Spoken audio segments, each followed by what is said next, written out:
Hey, welcome back to the channel. Got a little something on the bench I'm working on. So if you already seen, posted a video on a Oddity RC.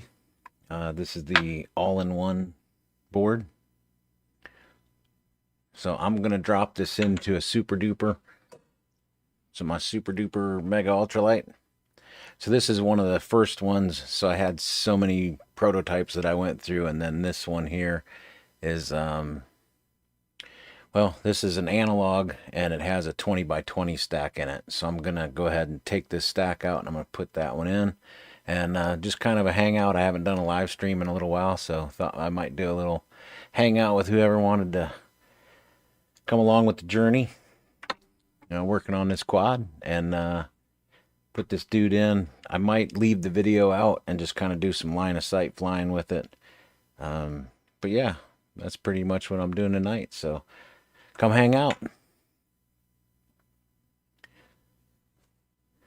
Ogre, how's it going, man? Good to see you in here. Jump over here to the bench. Shut off the studio.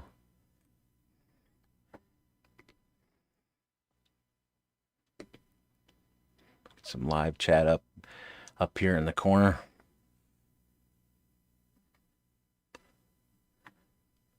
Just gonna move this just a little bit more.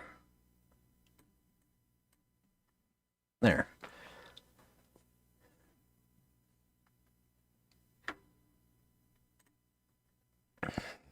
All right, so is audio coming in good?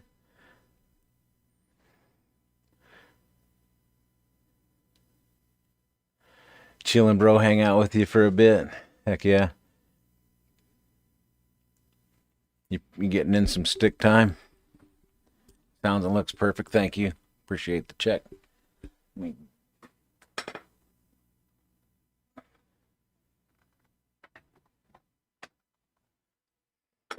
Pull my camera over here.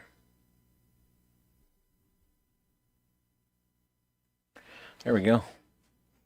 So my bench is pretty much exactly the way I left it after getting done with everything. So this quad here still has FR Sky, has an old, I think this is the first iteration of the Mama board, the 20 by 20. And then it has a Zeus Nano VTX, and then an older Nano camera. Not sure exactly which one it is. So anyway, I've had this dude for a while. As you know, I've upgraded by putting the Vista in. So with this particular build, you know, the Vista won't fit into the frame because of the 20 by 20 stack and the standoffs. So you can see here, you know, how much you can see right there on the end of the standoff, like roughly where it goes. Look how thin this dude is. Like it's almost as thin. The whole entire thing is almost as thin as what the ESC height is on the 20 by 20 stack. So I'm pretty interested in getting that dude in there.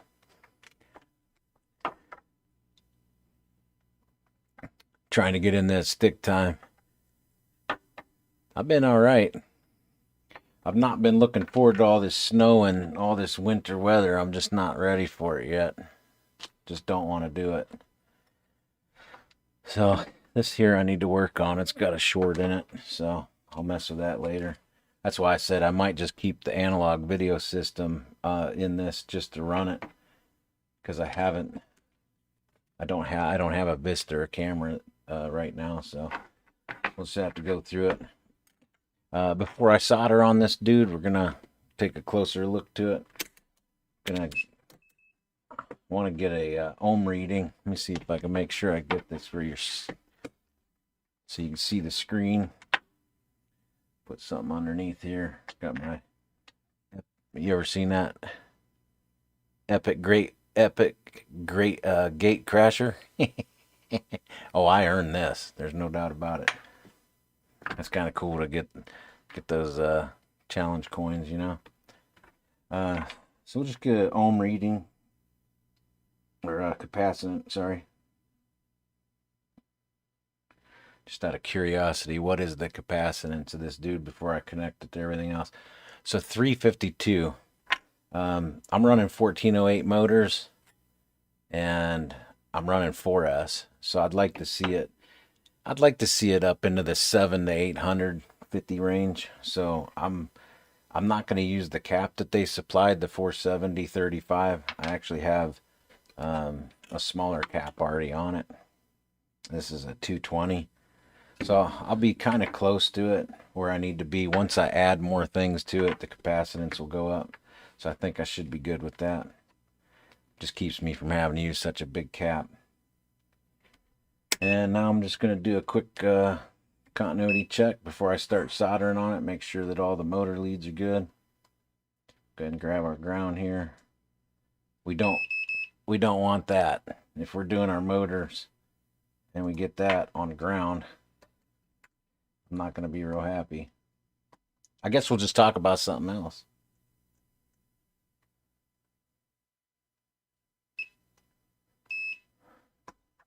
That was me touching ground. All right. So it should be good. Yeah, I'm liking the liking how small this is. Now I will have to say the solder pads are far enough apart. You can see I have a video that I just posted on this, so I do a close-up look under the microscope if you're interested in seeing more details. But you can see on these pads they're pretty far apart, so shouldn't have any issues with, you know, bridging solder. Now that's not the same on this Mamba stack. You know, these things were so tight together. It was so easy to bridge, especially when you got just, I mean, these are 30 gauge wire in here, and it was still wanting to bridge a little bit. So quite tedious. I think this one should be a little better. Let me clean up a little bit here. Get ready to work on this dude. I just need to kind of basically do a bunch of disassembly of this dude. Let me go ahead and back out a little bit, get chat back in here, make sure I update my window.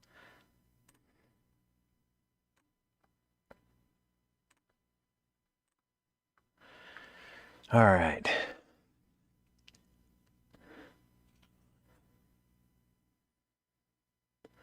Yeah. You guys got your first dusting tonight? Man, I don't even want to hear it. I'm just not looking forward to the snow right now. I mean, I still haven't even finished my last mow for the year. So,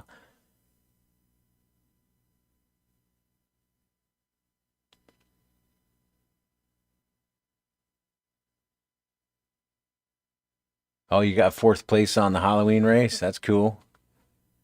Congratulations. I consider fourth place podium. 1, 2, 3, 4. You got 4 anytime you have chase the ace, you're running brackets. In my opinion, fourth place is a podium, because especially if you have more than one race in the final. You know what I mean? So if you're gonna race 4 people, and then let's say third and fourth comes in fourth and third, third and fourth. You know what I mean? So congratulations on the podium. Yeah, the all-in-one, it looks pretty solid. We'll see how it performs, because I've gone through quite a few all-in-ones. You know, this Super Duper was something else. So many iterations of it over so many months, trying to get the most wicked sub 250, you know, something that can really jump over some things. You know, that brings up a point about some of these sub 250 postings that I see. I'll see a sub 250 posting, and you know, they're saying it's sub 250, but when you add the lipo to it, it's no longer sub 250. So it's technically not a sub 250, right? I don't know. What do you guys think?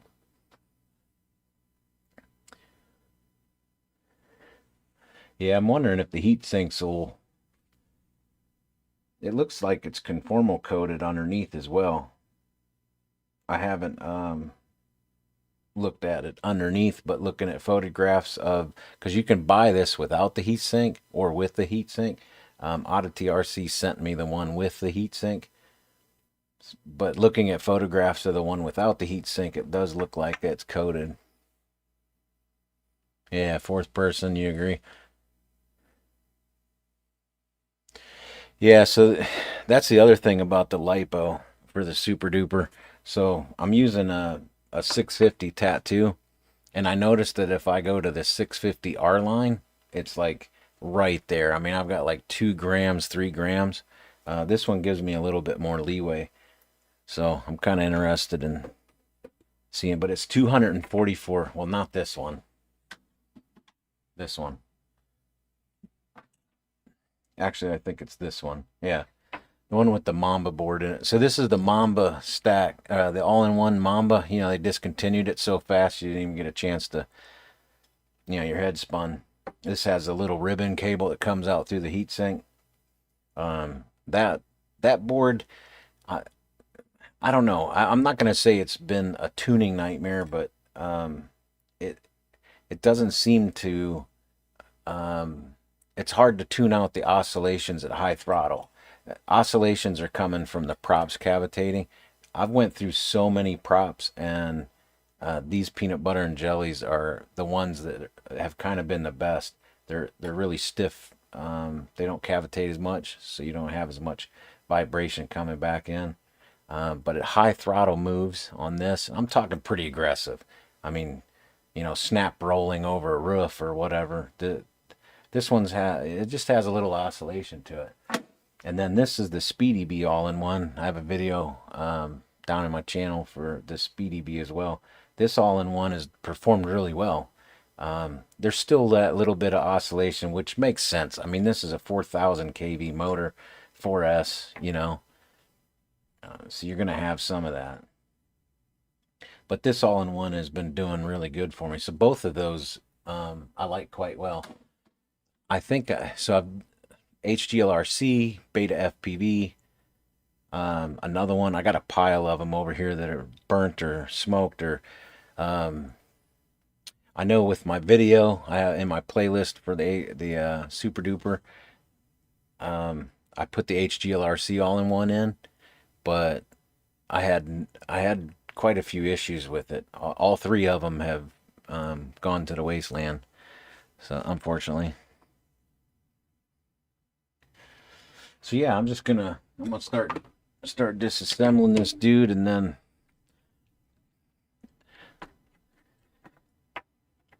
maybe people have questions or comments. It'd be kind of cool to test this dude out, because I think if this all-in-one can handle what I'm about to do to it, I'll be pretty happy. The only thing is I don't have a relationship with Oddity RC. Have you ever seen this company? I know that they've been around for a few years, but they're just not really in the U.S. You know, well known, I should say, in the U.S. But man, they called me up. They said, "Hey, you know, we'd like you to check out what we got." And hey, I'll be honest with you. At first, I thought to myself, like, "Oh man, here we go." You know, I've had so many companies contact me wanting me to, you know, put their stuff on my channel, but they want me to say good things about it or whatever. Anytime any of them have some contractual thing where it's like, well, you have to do this and that, like, I'm not doing it. The other thing is, some of them want to send me, like, I don't know, $15 worth of stuff to make a video. I don't know if you ever seen my videos. I put a lot more time into it than 15 bucks. So, I mean, it kind of has to be worth it, you know? Or if I'm really interested in a product like this, I was like, yeah, I definitely want to check that out. But Oddity RC, they nothing. It's like, hey, you want to check that out? And I said, yes. They sent it to me. There was no prescribed anything, really.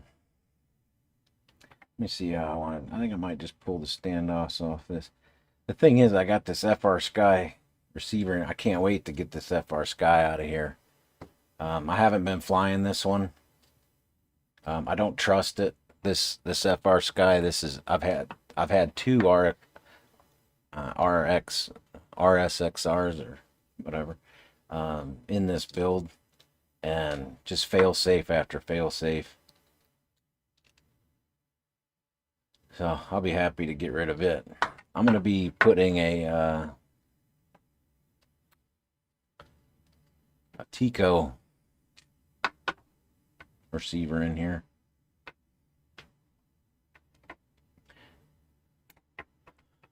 Someone had mentioned a while back about having music playing in the background. I don't know about you, but I've watched live streams where they had music in the background and it annoyed me. It's either not my kind of music or it was so loud I couldn't understand what they were saying. So I tell you, when it comes to receiver antennas though, this is the best. Almost every single quad that I have, I've put it like that, you know, on the frame. They always do pretty good.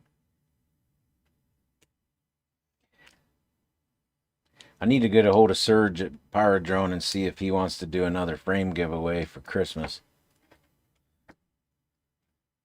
This frame is unfortunately he stopped selling the bottom plate by itself. You have to buy the whole frame kit, which is fine because it comes with a lot of stuff. Yeah, this RXSR is gone, man. I can't wait to get rid of it. Last time I flew this, I fail-safed like 3 times, I think. Just be flying along, all's good, and then all of a sudden it's just dip on the ground. All right, we got our top plate off there to the nitty-gritty. See, that's the other thing I like about the that Gorilla adhesive. That's tough and clear. Just give that a little stretch, it comes off. It's really good stuff.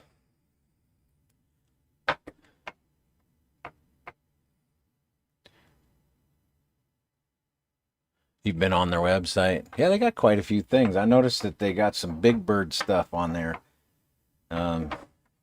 Got some 100 amp ESCs and some, I'm not sure if they have the big motors though. So I'm kind of thinking I might pull this stack off in one piece and just put it aside. I might have another VTX. So it'd be kind of easy just to solder the whole thing out. Because the only thing I'm keeping here is the motors, of course, the frame, the beeper. I don't know if I want to go with this video.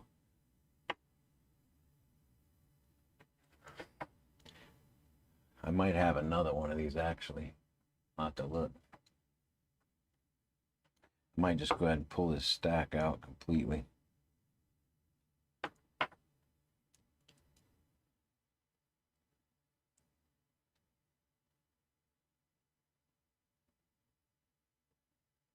Yeah, $15 ain't worth it. Oh yeah, you came in after ELRS. Yep, ELRS, man, they really took the market by storm. Get some more light on the subject here. Fire up my handy dandy soldering iron. So I don't know if I put it in my community notes that I found new barrels for this. So I'm pretty excited to.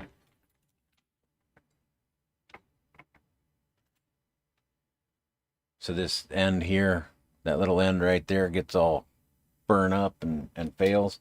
But yeah, I found a whole new on Amazon. I think it was Amazon. Whole new barrel for that. So that makes this thing last even longer. I think I might have put that in my Amazon store. What VTX is it? Ogre, this is the HGLRC Zeus Nano VTX. I have a video on it in my playlist of the Super Duper. I go through all the wiring and how it you know, should be wired and everything. I think it's a pretty good analog VTX. I've not had much issues with it at all. It does pretty good. The issues with this quad was every time I went to fly it. Last time I was flying it, I go to this park, and it just kept fail safe. And I checked everything. You know, all the antenna were good. The RXSR, everything was looking really good. But it's time for FR Sky to go. I think I have, thanks to the micro the micro drone race, the United States Air Force Museum 533 had given away a gift certificate, and I ended up winning that gift certificate. So it was like $100, and I got all new receivers for most of my quads. I still have half of them. Well, probably 4 or 5 of them on FR Sky still.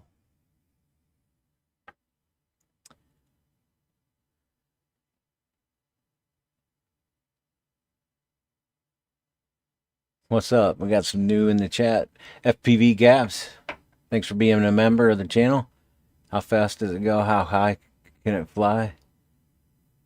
Does it have lasers? Yeah. How high can it go? It can go to 400 feet, and it can go 99.99 mile an hour. Yeah.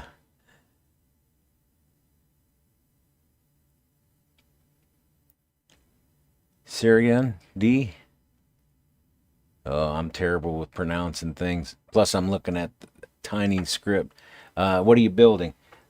This is an old iteration of my Super Duper Mega Ultralight. I think this is a prototype 2, 3. So this would be V4, I think. And we're going to turn it into, this is going to become V5.3, because this is V5.2. This has the Speedy B all-in-one, and this one has the Mamba all-in-one. And we're going to test out the new Oddity RC all-in-one. I did a unboxing already on the channel. So we're gonna, let's see this massive, excluding the VTX, this top board. But you see this 20 by 20. Look how slim that's gonna be in there. That's gonna be tight. So I'm just gonna take this stack out. Is all I'm doing tonight, and then 6, 7. Don't start that, man. My youngest is, he hates it. I don't know. Too many people saying it or something.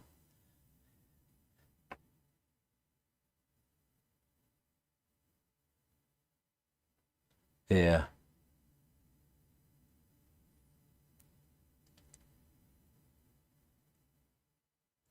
I ain't even gonna respond to that.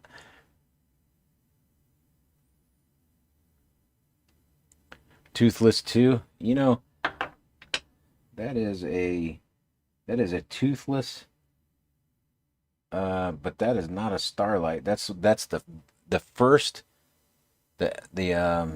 this was the first FPV camera, toothless nano, that Foxeer came out with, and then they came out with the Starlight, which I preferred. I may not use this camera yet. I'm gonna fly this just line of sight. I'm not gonna put the top plate or any FPV on it. I'm just gonna go rip it line of sight and see how oscillations and all that tuning and stuff. See what kind of a pain it is to do all that.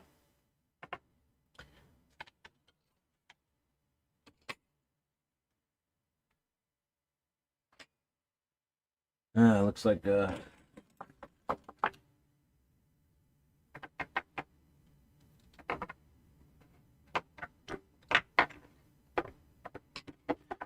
I need to jack this dude up a little bit here.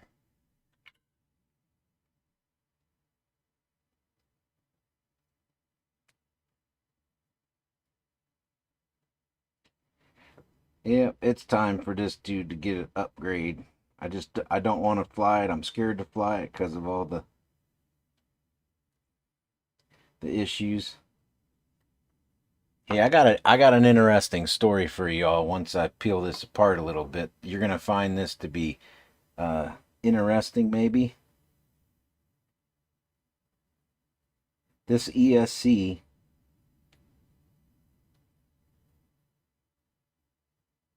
I don't know who all here would be familiar with the Diatone GT 349. So that's the 4S version of the Diatone GT.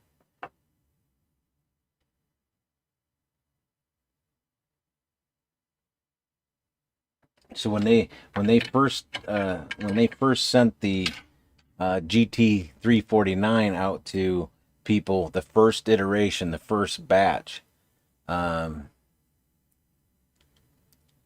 it was a 32-bit ESC. Then the next iteration of them. So once the reviewers said how amazing it flew and all that stuff, they changed it to a 8-bit ESC. So the original has a 32-bit. That ESC that I have in here is the 32-bit. It does make a difference. So, tad bit of information about that. It's kind of old news now. Yeah, they are amazing in low light. Um, yeah, I mean, I could pretty much fly. I could fly this with like a bonfire and one security light, or not this quad, but that Starlight Toothless Nano. Unbelievable how well it performs at night. And that's the thing. Um, kind of in the summertime when it's light out longer. Um, I'd go fly when the kids go to bed or getting ready for bed, and it's kind of getting close to dusk. Well, that Toothless Nano Starlight, man, it would just perform so well.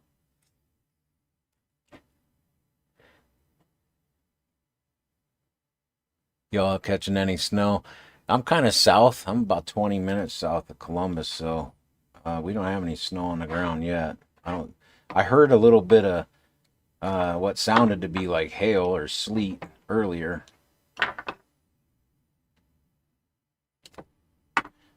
Here's another little something. Turn my iron off. You see this little capacitor right here? So you can put a capacitor on your analog, really small builds. You put like 100 farad capacitor, and you can jump that across the power leads going to the camera. So if you power your camera from the VTX, you can put a little cap on there, kind of help out with noise.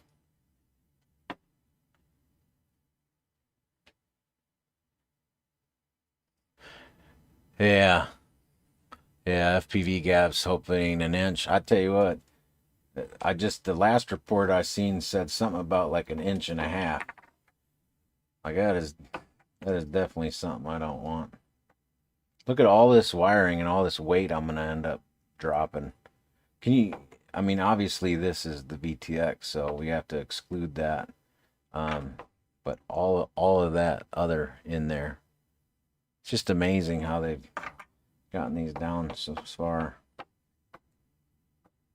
This, I'm gonna tell you right now, this stack has been in I don't know how many quads, mostly 3-inch quads. But this stack has been something else, just a heck of a deal.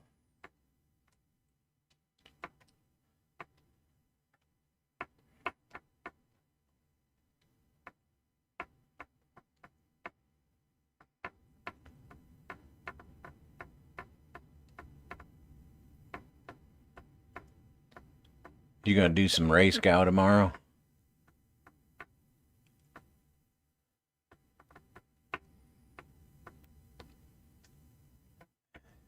Yeah, you got a couple Zeus Nanos in a bag. How many you got? VTXs are worth gold nowadays. They keep going up in price. Unfortunately. You know what? I may end up taking this beeper off because it's hardwired into the harness. I may end up putting a different beeper on here and keeping this one on this stack, because this stack is going to go into a it's kind of an H frame.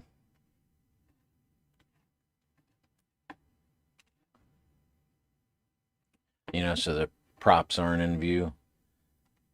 I may end up using it in that.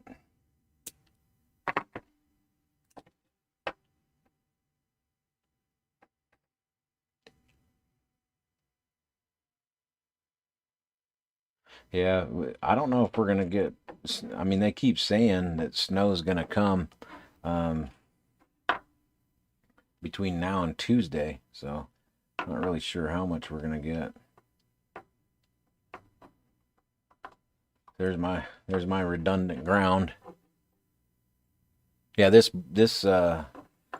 quad had a lot of RF noise, and I don't know, it was a noisy quad, so it was having an issue.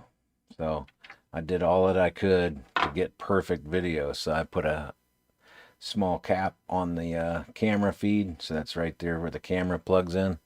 Let me zoom in for you here. So right there's the plug for the camera, and then the VTX is powering the camera. So I put a cap directly across those lines, and then I have my redundant ground here, and then I have another redundant ground going right across here. So it worked out pretty good. I got perfect video. But here's the thing I wanted to show you. You see this ESC? I want you to notice something. Do you see that there's 4 pads on the inside and then there's pads on the outside? That's the 32-bit ESC. I was a little aggravated when I found out they put an 8-bit in the second production. So all the people that reviewed it, I think Andy RC probably did the most review of it. I mean, quite an amazing quad. I mean, this thing ripped. And Andy RC's the one that made me spend my money in buying one. I think I owned that quad for 4 days before I destroyed the frame. Maybe 3 days. I took it to a race and I was doing like a backward power loop and I hit the ground. That was the end of it. But yeah, then I found out when I went to get another one, I noticed that they changed the ESC. So all of the pads are on the inside. They're right next to each other. They don't have that space. So that's how I could tell they changed it. So I started looking at a little more. Found out they went to a 8-bit.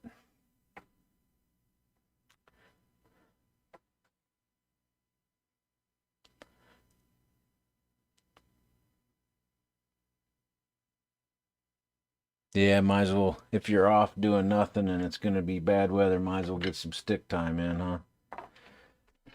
I tell you what, these solder joints are pretty gnarly, so I'm going to go ahead and, before I go burning stuff up, we'll go ahead and get some rosin paste on there. That way they come off nice and quick and not as hot.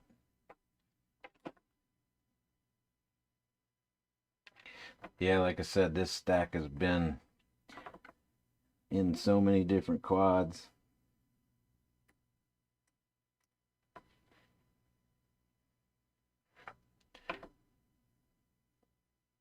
It don't take much.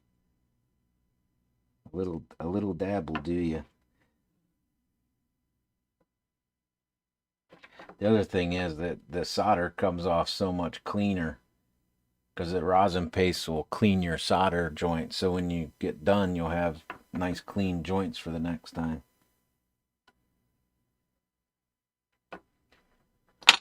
I found this ESC at a local place, but they doubled the price on it right quick, so I never ordered it.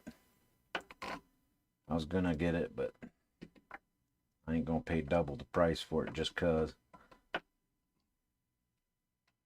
Yeah, I think I might leave this stack completely intact. I think I'll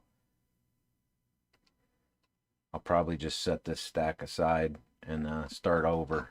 So the only thing we're going to use today is the pigtail, the motors, and the frame, basically. Everything else is going to come off. We'll give this new all-in-one a fair shake too. That way it's kind of starting out fresh. The motors on here are almost new. Like I said, with the fail safes it was doing, I didn't feel comfortable running it very long. So we'll leave this dude aside.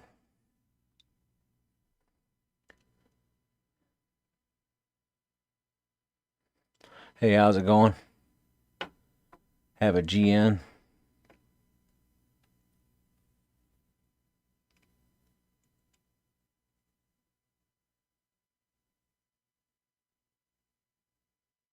Let me do something real quick.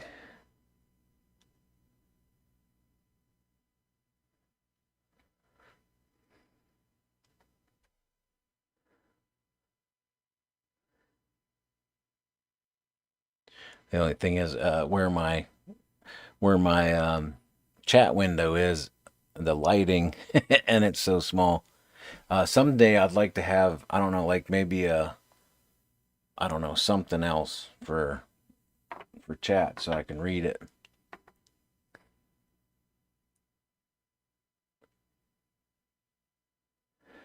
Hey, welcome to the chat, guys. Just working on the Super Duper.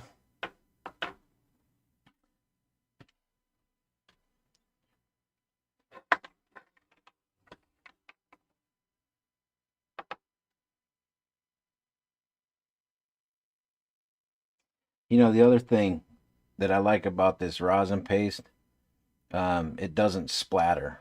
So you can hit this rosin paste with a pretty hot iron, and it doesn't want to like pop and explode, right? It's pretty dry. Lambo, how's it going? Welcome to the chat.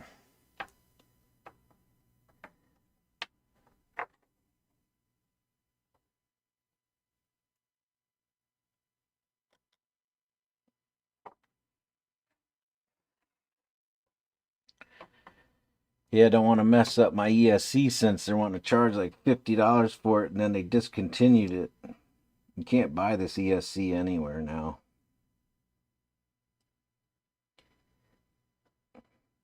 I don't know. Can I vent a little bit? You guys okay with me venting just a little bit?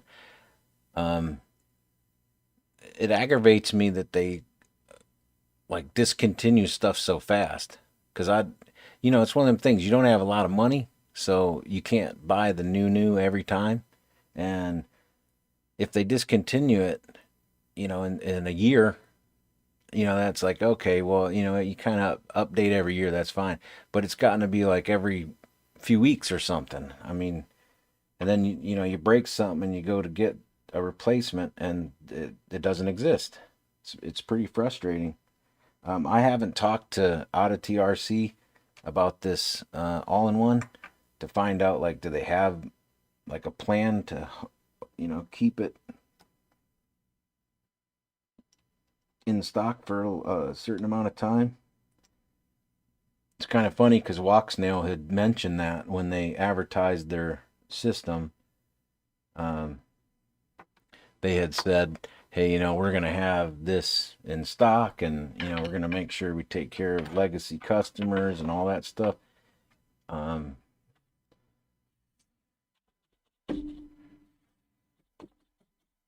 So I think it's pretty important to have a little legacy. So I'm going to jack this dude up to 400. Now 380 anyway. So we'll get this going here. The ground is the hard one, but it's not too bad.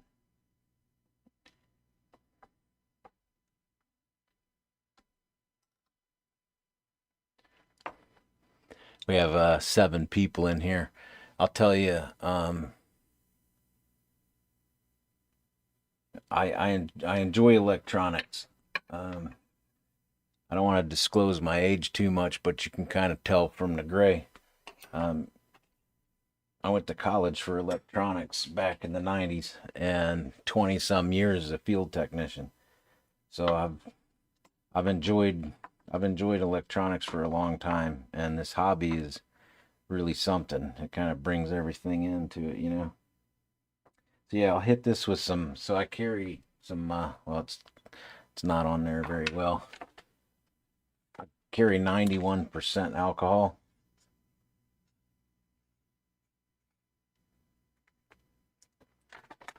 And I just got this little, I think this is a bottle brush, like for the end. I don't want to say it on the live stream, but you know what I'm talking about. And I'll just take this and I'll brush in between the MOSFETs and the capacitors and everything. And then I'll rinse it with, I'll just sit there and just rinse it off, pat it, and then that will be perfectly clean and ready to go. So yeah, that's what I do to clean my boards. So this is pretty much all we're going to keep for this. This stack didn't come with any mounting hardware. It did come with these grommets. So the only thing I need to do is make sure that this clears this. Let me zoom in for you here so you can see that the connector exceeds the board just a little bit. We're talking like maybe half a millimeter, maybe a millimeter, just shy of. You can see the connector is going to catch right there. So that's all I have to clear. And then there's nothing going above it. Hey, you see me switching between here? I just want to say thanks again to my Patreon, Hypnos FPV. Thank you so much for getting me this for Christmas last year. It has been such a handy thing to not have to sit there and go in and click around. So thanks again for that. Just to let you know, all my Patreons and members are listed in the description of all my videos and live stream. So it'd be cool if you'd want to go and give them a like or a subscription. Go subscribe to them for helping me out. That's pretty cool.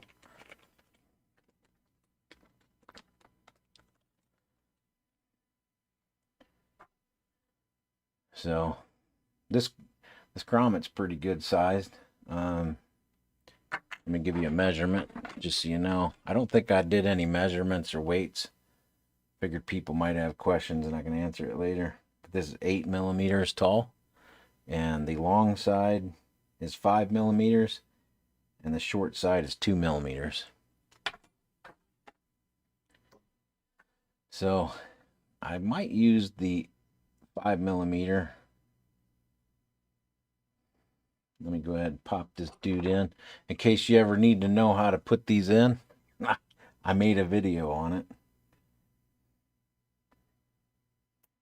because they can be quite a pain to get in.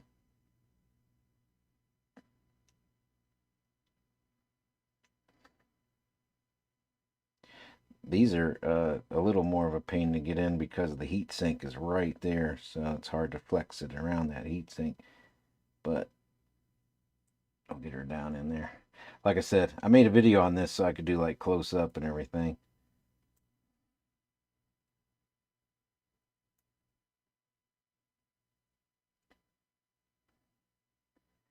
These are these standoff grommets or whatever you want to call them. They're really stiff.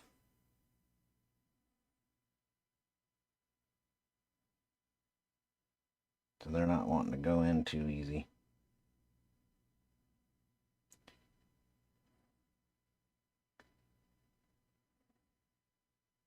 Gonna work that down in there without tearing it. They are really stiff. Takes quite a bit of pressure to crush one of them dudes. So yeah, let me see here. Make sure I have enough space.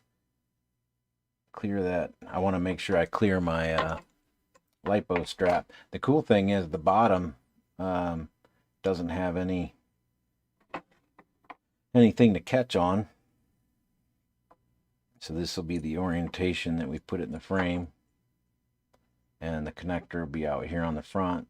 So the battery strap will be running right across here. So should be pretty nice to not catch on any components. Morning Upshot, how you doing? The winner of the world's best wireless earbuds.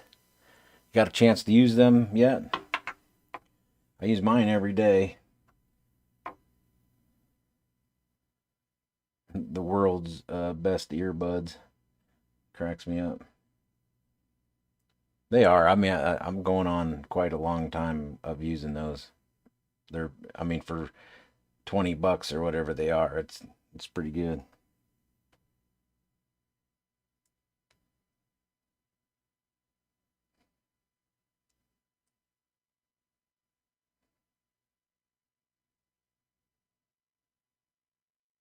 Yeah, these are kind of tough to get in because the heat sink is right on the edge, so you can't tilt it in really far. I should probably try to keep it in frame now, huh? You kind of watch me struggle, laugh at me a little bit.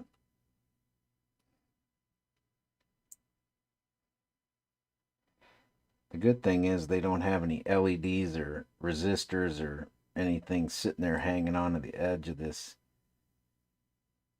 I can't remember the all-in-one that I had, but it had components right on the edge of the, like your grommet was actually going over top of components. So anytime you tried to do something with the grommet, you were like trying not to tear components off of the board.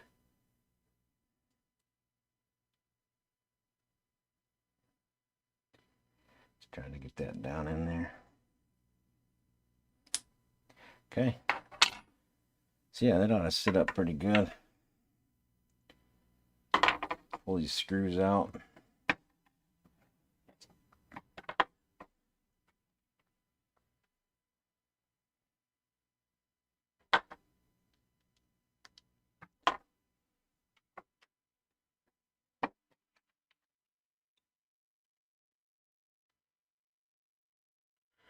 Chris, what's up? Reese FPV's in the house. Love the thumbnail graphic you have up, man. Hey, yeah.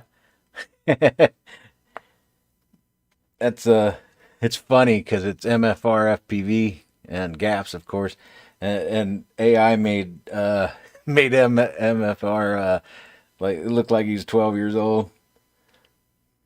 It's because of the shadow on his face is why it did that, but I didn't think he'd care. That's pretty cool, isn't it? Trying to find the correct bit for this. There we go.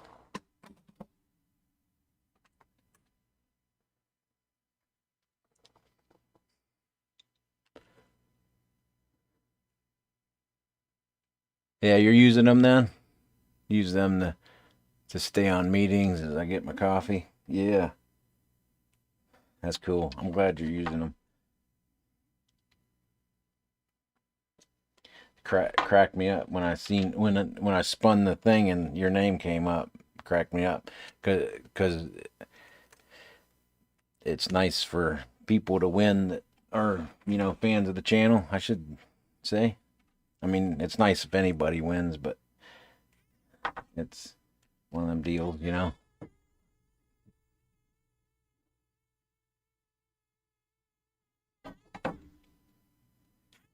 I got gaps in you, but wasn't sure who the third was. Yeah, that's MF. You know what I should have done? I should have put his logo on the front of his shirt, and that way you'd know.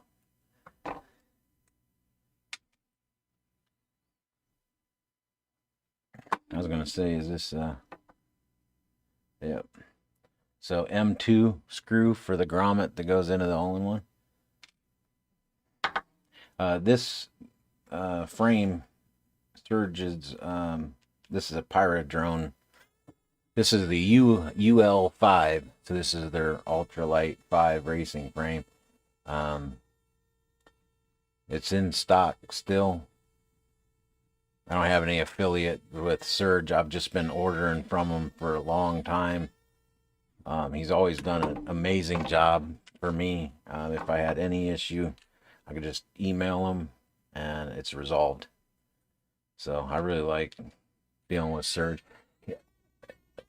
It was tough for me because when I bought my HDOs, um, I bought the HDOs and the rapid fire and the antennas, so the total purchase was pretty significant. And at the time, I wasn't real familiar with Fire Drone or many other. Well, I shouldn't say many because there really wasn't a whole lot of sales out there. But you know how it is when you spend a decent chunk of change and you're not familiar. It can be a little sketchy, you know, in your mind. But one of the few places I could call up on the phone and have a conversation with. I don't know if he still answers the phone or not. But this frame came just in time.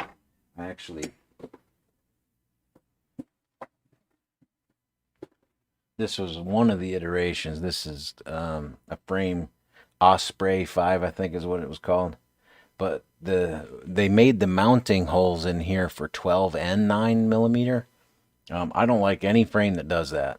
It's personal preference, and nothing wrong with any frame that does it.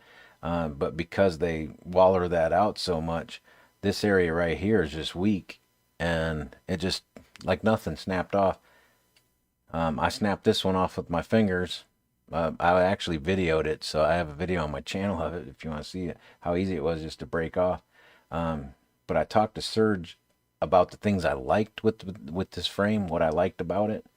And then he was in the middle of designing this one, and I had kind of taken some pictures and measurements and sent it to him. And they brought this in, put it on the front and back. So I really like this frame. And I've pile drive this thing in a full power loop around a tree and had somebody walk across the front of the path, the flight path, and I had to like evasive maneuver dodge them, and I went, smacked that tree full send and didn't do anything to the frame.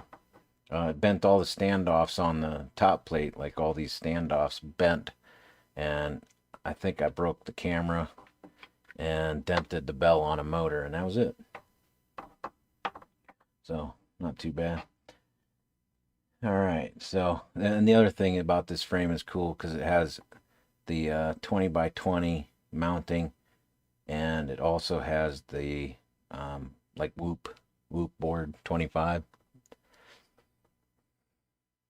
Let me catch up on chat before it gets by too quick.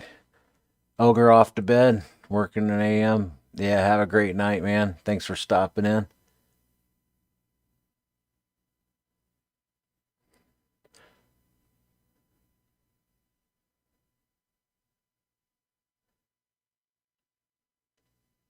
Custom FPV, how's it going? Welcome.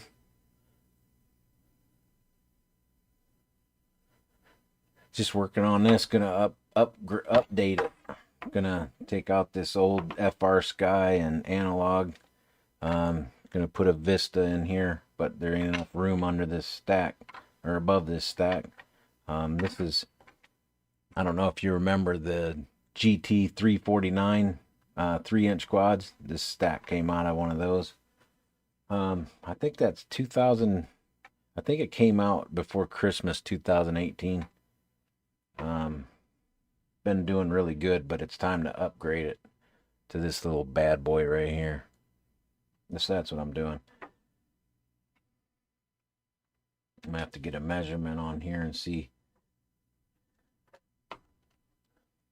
I figured while I was down here working on the bench, I might jump on a live stream to say hi to everybody, anybody and everybody.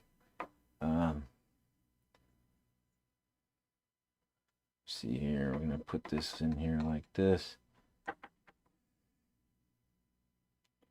So the standoffs aren't going to be quite long enough, the grommets, to clear my battery strap.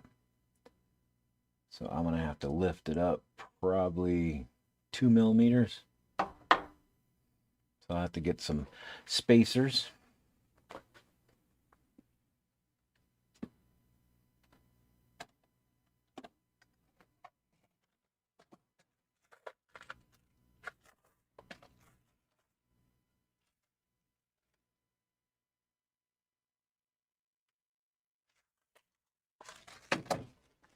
probably just use like some nylon nuts here in a washer.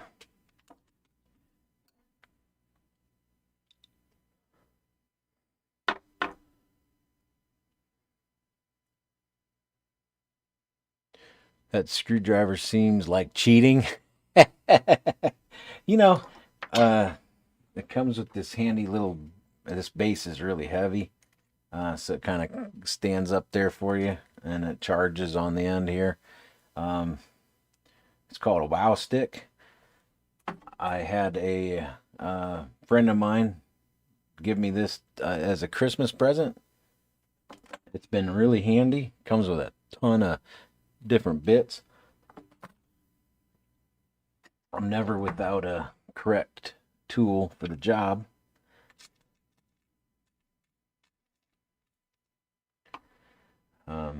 Yeah, these are just nylon, some nylon M2 nuts here. I'll go ahead and put those on. See what kind of height I'm dealing with. I think if I go 2 millimeters, let me see what kind of screw size I need.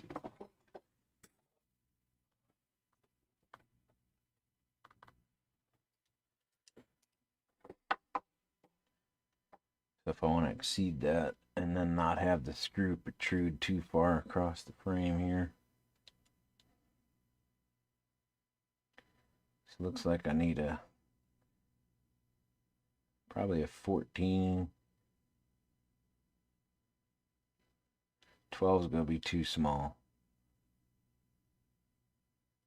So I have to do a 14 millimeter M2. That's kind of tall. How tall is this one?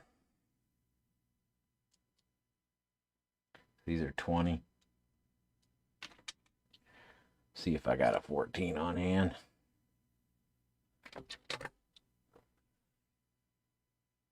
That screwdriver seems like cheating. That's funny. Yeah, it does kind of feel like cheating.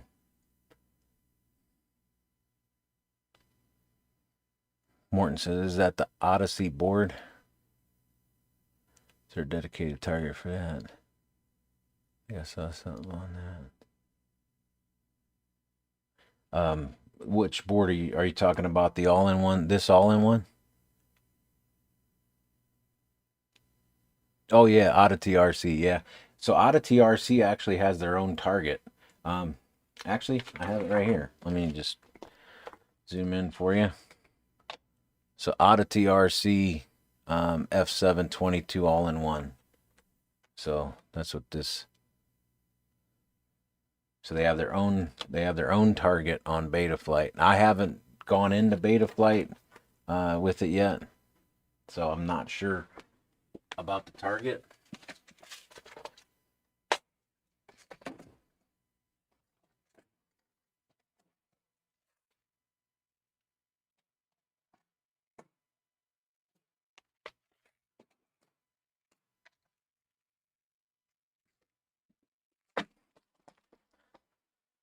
I'm not sure. I haven't seen it.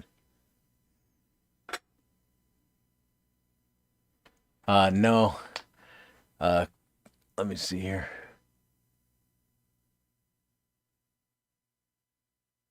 Oh, thanks, Gaps. Appreciate it. Chris asked if this is. I'm gonna do the naked. No, I'm not. I'm gonna put the Vista just the way it is in there. That's kind of why I'm taking this one out. So it'll be just like this. So the all-in-one will fit down here, and then the Vista will be right above it.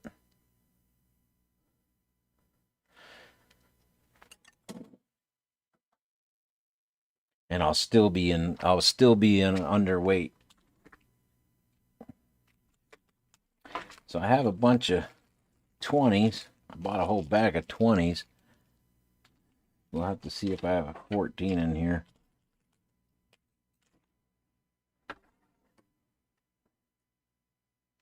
Yeah, I think I'm gonna be kind of out of luck with that, huh? Oh, what's this? 16. We could probably do 16. Let's see here. What do we got? We got 12. We got 16. So these are. I have some button head, and then I have some. Let's see what size these are real quick. If I use these screws, I'm going to have to use some Loctite with them. So this is 16. I don't know if I can get away with a 12 or not.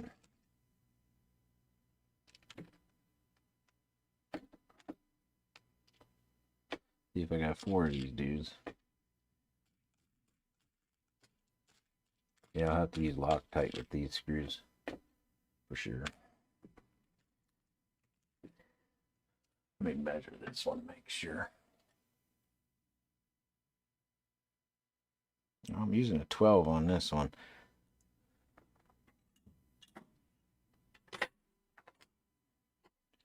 Let's see what a 12 looks like on it. How about that?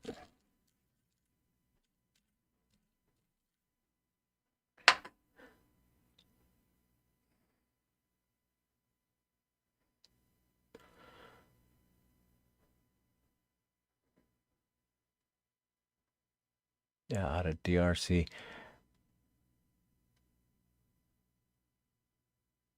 Oh, the F405 mini stack. You know what's interesting is they sent me a stack, but I don't think they meant to send. I don't think they intended on sending me a 30 by 30. I think they meant to send me the mini stack, because the invoice that they sent with this says the mini stack. So I'm not sure if they're going to send it to me or not. Let's see what a 12 looks like on there. Yeah, see, that's going to be, I'm not going to have any thread space.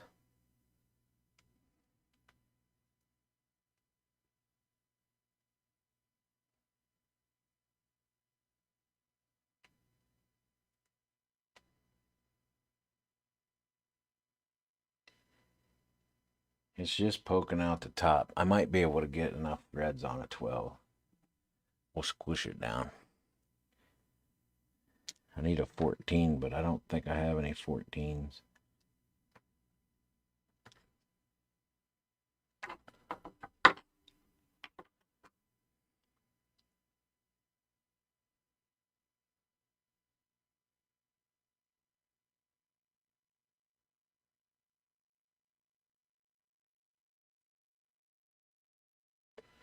You gotta look in your pile. I might have a kit for it if you want it. If you want to do it. What I have a naked 03 kit, not a Vista one, not for sure. Yeah, the only thing about the 03 is I have to like change the firmware on the goggles or whatever. So I haven't really looked into it. I'll be honest with you, I don't know a lot about DJI because I wasn't really kind of everybody and their brother does stuff with DJI, you know, as far as like videos and stuff like that. Let's see if we can get M12 to work on here, because when I squish this grommet down, it's probably going to be.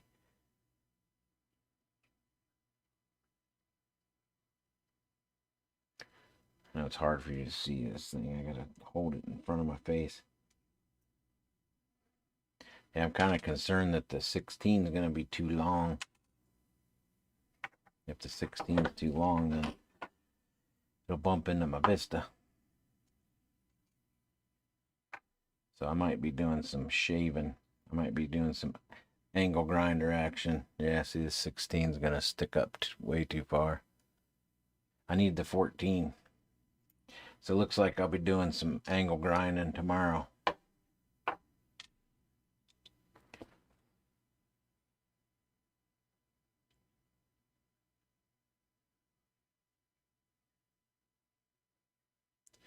Yeah, I don't have any 03s. As far as I know, on the V2 goggles, you can't run between the Vista and the 03 without doing a firmware update. I just haven't messed with that or thought about it. Yeah, $35 for the flight controller and ESC. That's what I'm saying. That's that's the way it used to be, right? I mean, some like a 20 by 20. Yeah, little dude.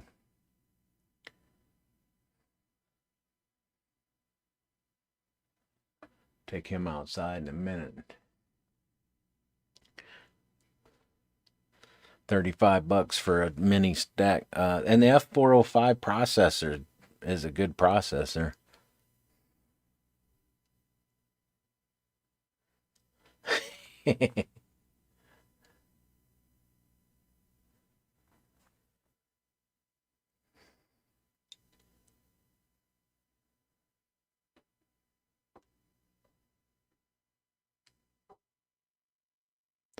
So the firmware for the mini stack is not official on beta, so it's still in beta. Yeah, it showed on the invoice that's what they sent me, but that's not what I received. I got the 30 by 30 stack, and the flight controller for this 30 by 30 stack is not available on their website as an individual purchase. So you can't buy just the flight controller, as far as I could tell. I looked for it. They do have other flight controllers on there, but so before I do anything with this, I'm just waiting on an email return to find out what exactly they want to do. Well, I'm kind of wondering what I'm going to do here, because I don't have any 14 millimeter. I don't want to leave the live stream to go burn these down on the grinder.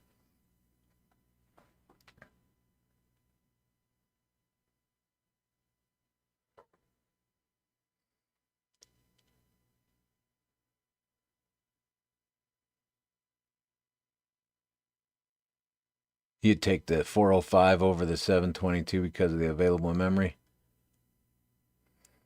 That's interesting. Yeah, this is the F722 processor here.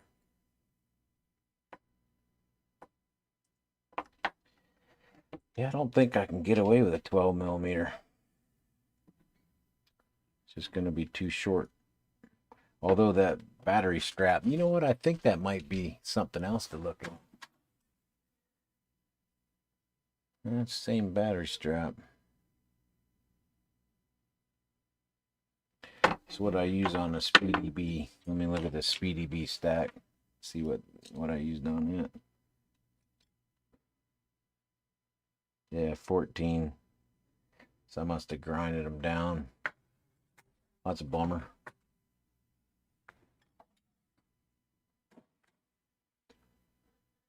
I used to have a pair of pliers, but they broke where you could thread in and then snap off the tip of the screw to make it shorter.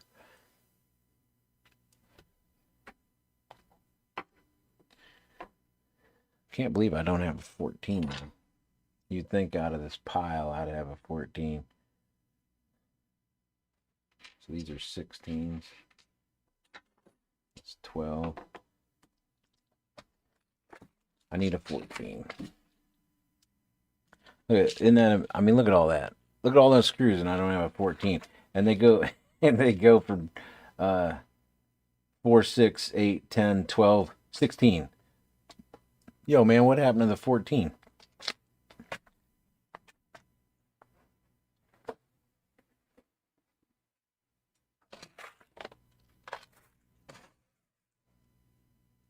Just make sure I don't have a 14 up here.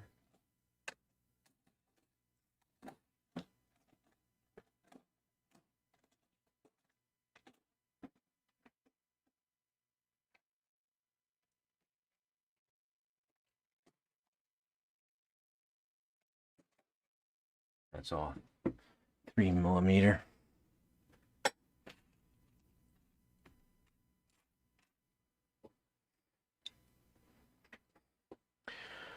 So yeah, I guess we'll mess with that. I think I'll put some 14s or 16s in there just to get this build going. So put the 16s in there. I'll pull them out later because that's the only thing that needs to go in there is just the damn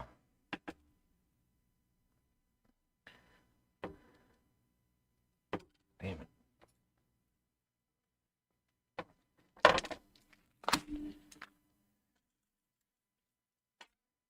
I'll put these nylon away. I'm not going to use these nylon ones. Well, you know what? I might use them on the bottom.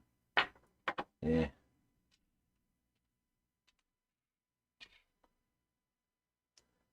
We'll go ahead and mount it up and solder it in and play on beta flight a little bit. Might try to get a little line of sight going. I gotta mess with this receiver too.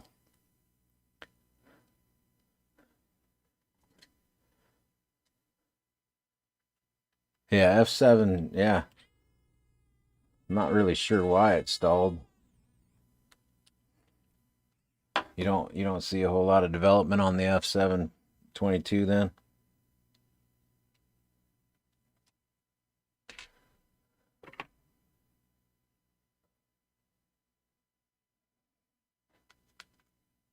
I'm trying not to do stuff off camera. But I'm not a savvy YouTuber either.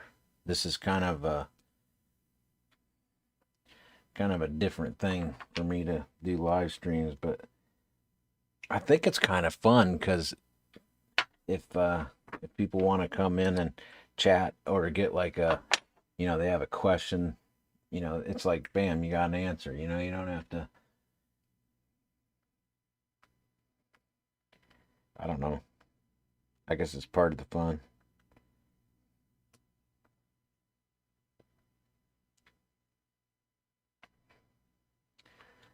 I just gotta open up these with the 20 by 20. I didn't need to access this end hole for the all-in-one. Have to open up something there for that.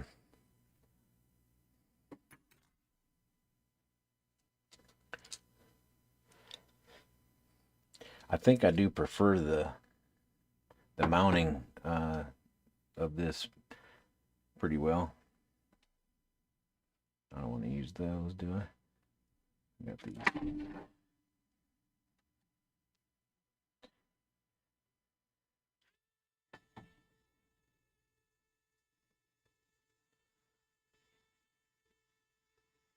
Anybody watch some of the UDL live last night? From UDL Champs. That was the 65mm racing.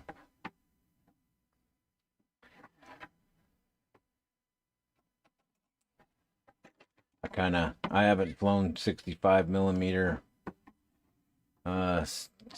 in a while. It's been a long time. Kind of got pinched and wanted to fly this 75mm HD0 Whoop Light bundle so much. And of course that don't work out too well on a 65mm frame. So I've been flying 75 for the last March, make 2 years, I think.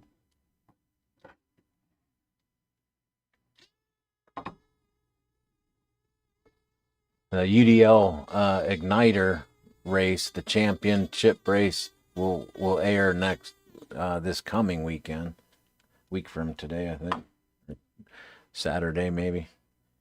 And that'll be the Igniter race. And that's what I was in.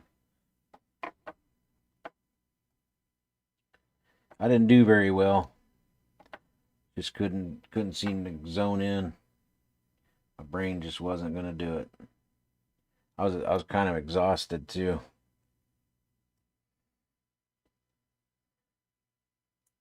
All right. So we'll squish that dude down and then end up with a 14.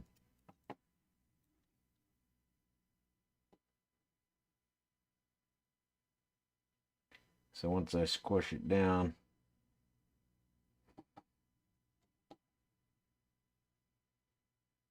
so probably only going to take 2 off of it.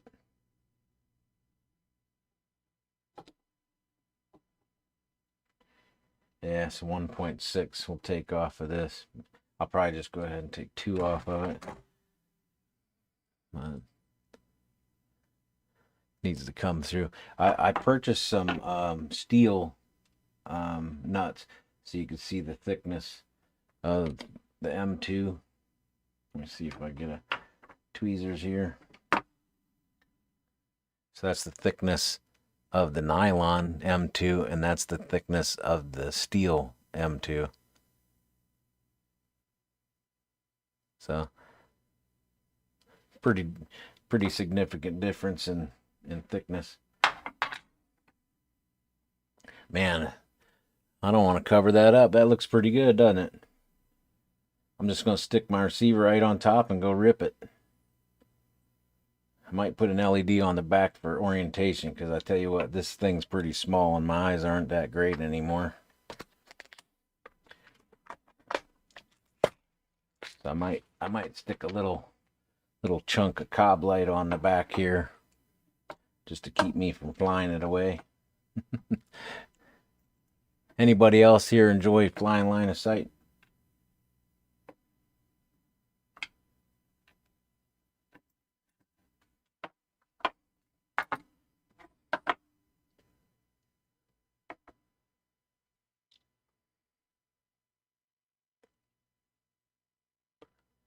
Orange says, I haven't flown 65 since the right pat race. They're all busted. Yeah. Just haven't taken time to fix them. Tried to use one for IGA, but it kept failing on me. Well, I hate to say it. That's part of the reason that I don't know, just kind of got too frustrated, because it seemed like I was having to buy parts too often. It's hard to keep it in the air.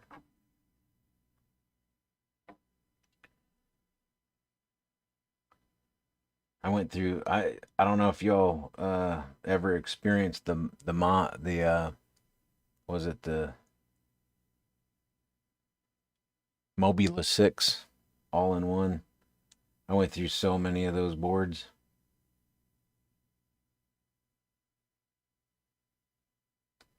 Yeah, it got kind of expensive having to replace the flight controller and then spun shaft motors.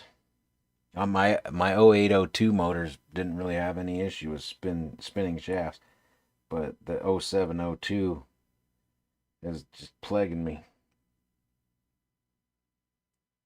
Tell you what, man, they definitely don't make putting this grommet in too easy.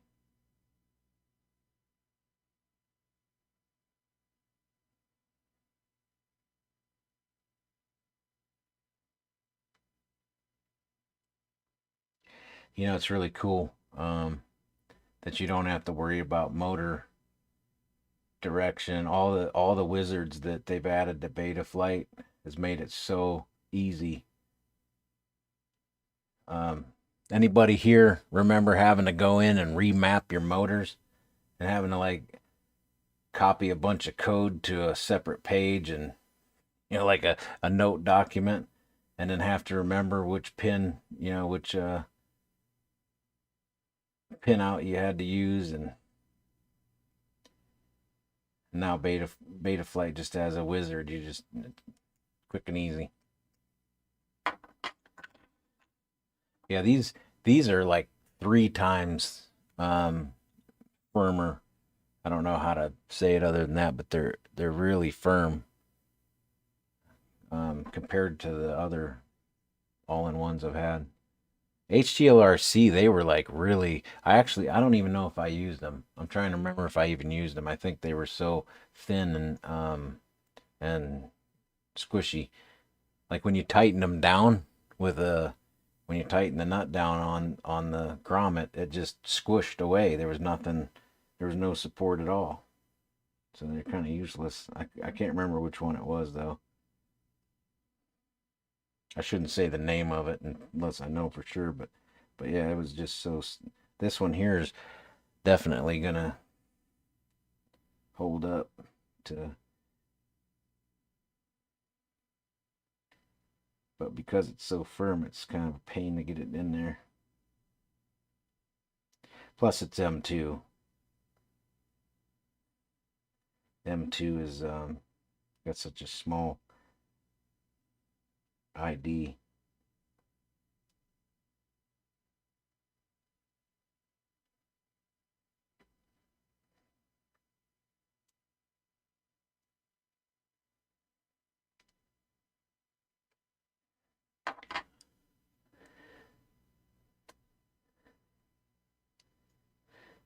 Tried to use one for I don't like the idea of paying for a woot board. $75 for a woot board. That definitely ain't happening.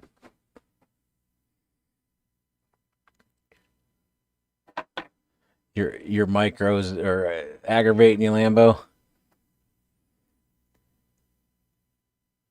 Whoop his life out there, you. Gaps. Man, I tell you what, you set up a wicked awesome track last night. FPV Gaps, in case y'all don't know, is the founder of Gaps Training Ground. And a lot of people don't know that he uses his gates all over the place.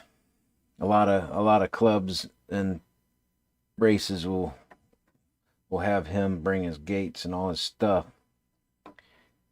And last night at Gaps Training Ground, he set up a wicked awesome track, and I appreciate it because he kind of made it for UDL style, you know, so 75 millimeter.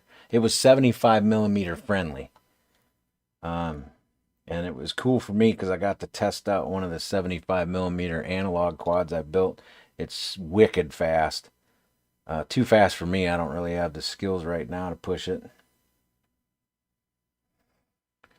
Well, I tell you what, I need to make sure that this is gonna fit. Let me get this RXSR out of here.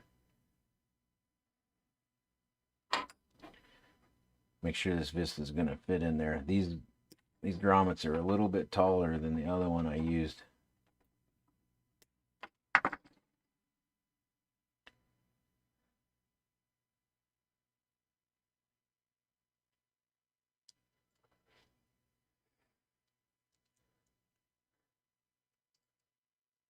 Good old resource assignment made a little table. Yeah, resource assignment table. Ah, that was such a pain. I don't think people, can appreciate that wizard to change your motor direction, change your motor mapping. It's just a click of a button now. So slick.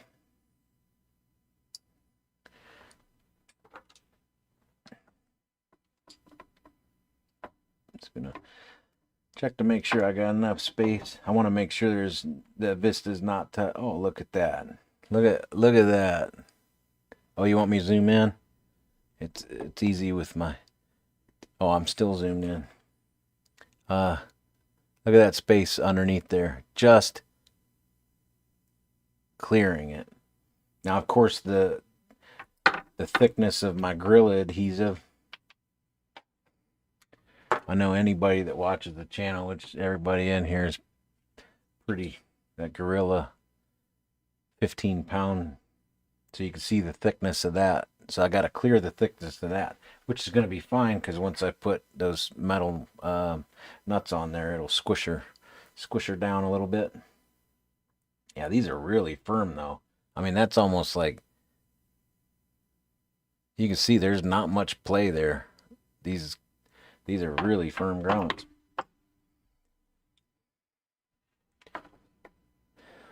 Sorry about that. Let me zoom back out and get that back up.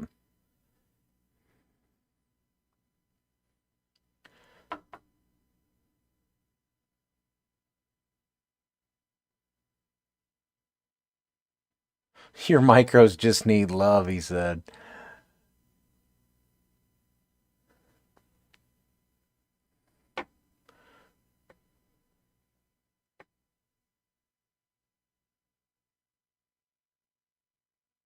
Yeah. Just reading the comments here.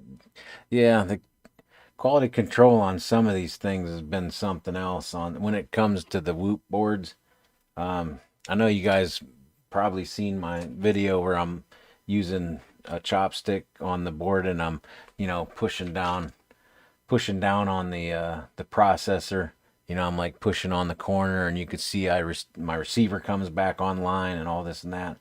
Of course, I took that processor off the board, reseated it, and then replaced one of the MOSFET or one of the ESCs, and it works, and it's working good. It's in one of my UDO builds, but yeah, frustrating that they didn't even put enough solder on it to begin with. All right, so I think that's gonna work out. I'll probably end up taking those out and putting a washer in there to drop it down a little more. But I'm going to take 2 millimeters off of these, and that should give me the height I need. That should be good.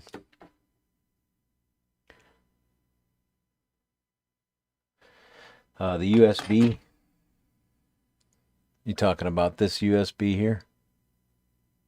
Or are you talking about the DJI connector? The DJI connector.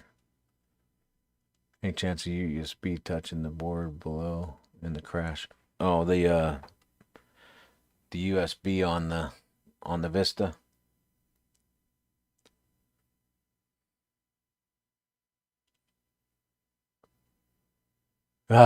He already read it. No take back. That's funny. Yeah, so the USB on this, no, should be all right. I'm kind of going off of this one,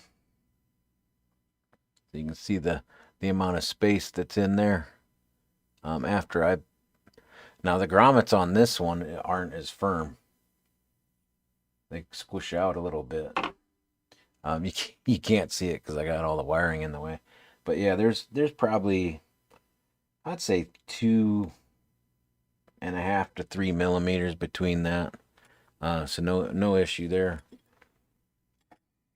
I will just for mounting this up and soldering it and everything, I did put the nylon nut in there. I'll end up removing that, and I'll just put a thin washer. So I'll end up putting one of these in its place.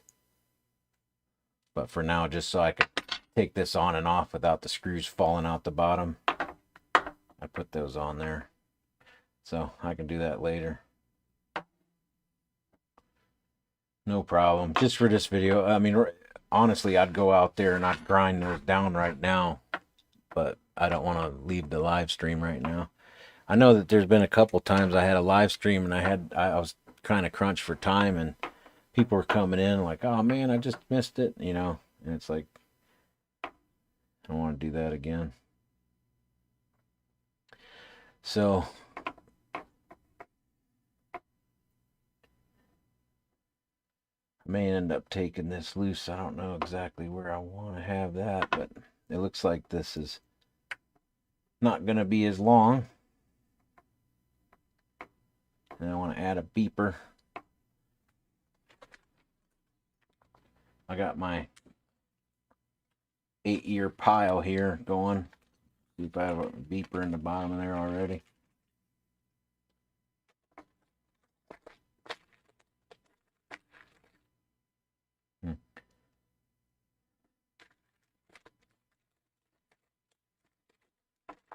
Hey, look at that.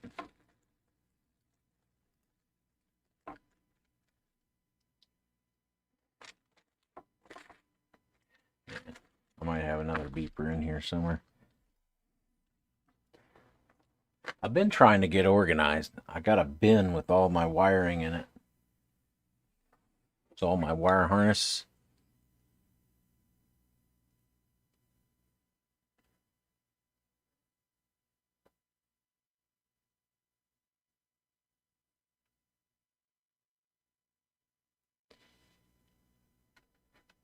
FPV gaps in Minneapolis.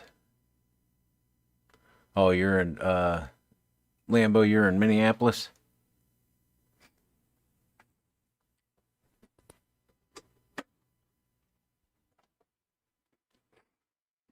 Yeah, so I got this put together. So this has every kind of harness you can imagine. So ESC, camera, so your Pico connectors, your your SH lock, pretty much everything you can imagine, and then just kind of random loose wire of all different sizes. Comes in pretty handy. But like I said, I've been trying to get organized and a little more refined when it comes to looking for stuff.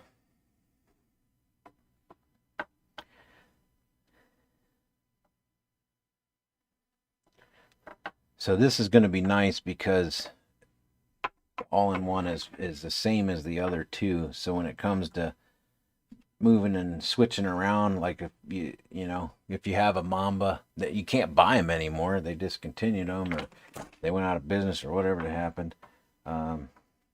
That's the all-in-one that has a little ribbon cable that comes out. I got the one with Wi-Fi. But I've never used it. Once I set that thing up, it flies great. I don't mess with it anymore.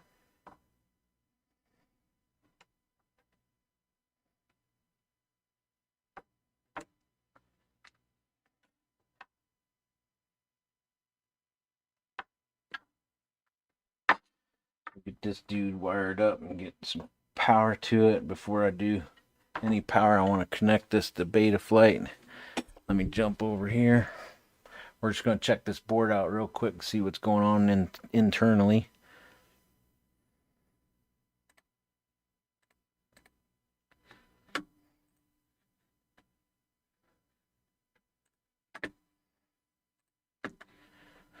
Take a look here.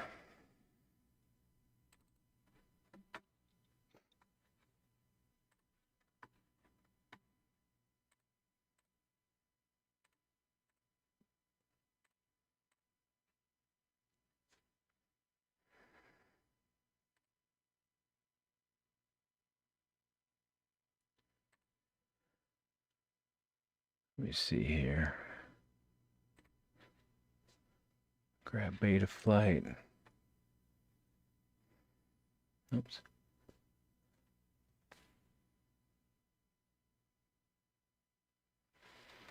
All right, let's connect this and pull this off the quad, and then we'll go ahead and calibrate the accelerometer and see what all they got. I have not plugged this in yet, so this will be my first time plugging it in.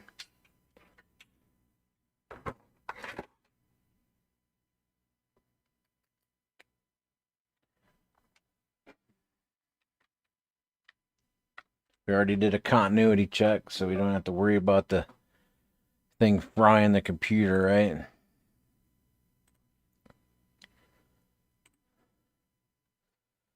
So moves around pretty good.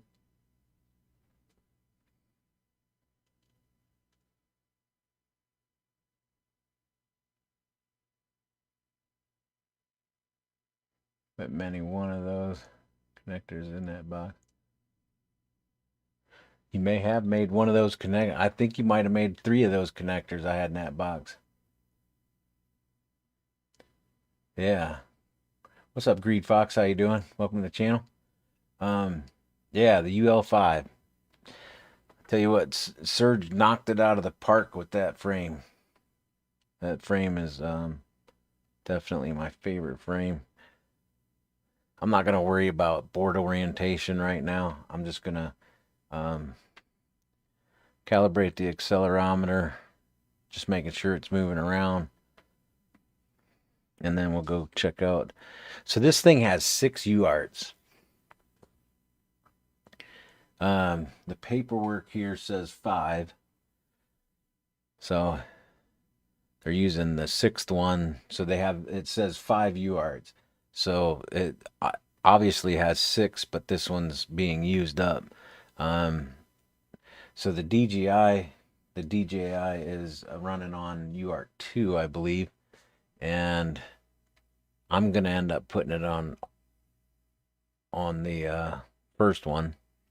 But yeah, that's pretty amazing, because the other ones I have only had 2. Oh, and it also has a barometer. So that's kind of cool.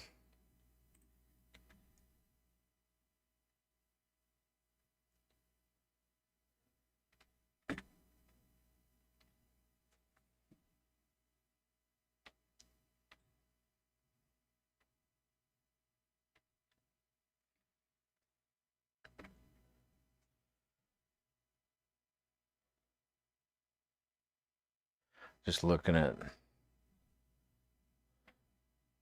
setting it on the bench, not touching it. I don't see, if you see like a whole bunch of craziness going on, like you see this while it's just sitting there nice and still, might have an issue. But I'm just holding it on the bench. Let me see here.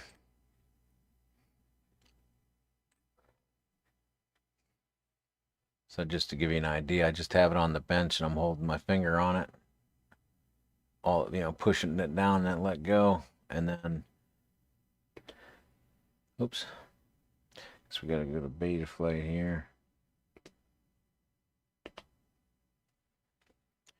Let me see. But yeah, not touching anything, no fan running. It's nice and smooth. And then I just kind of rock it back and forth.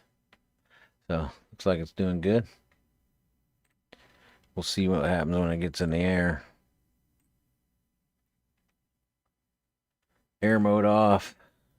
When you turn air mode off, it'll give you a mode switch. I run air mode off. I don't know. This is a big argument that happened years ago by another YouTuber that said, air mode on all the time, no matter what. I don't run air mode on. I also run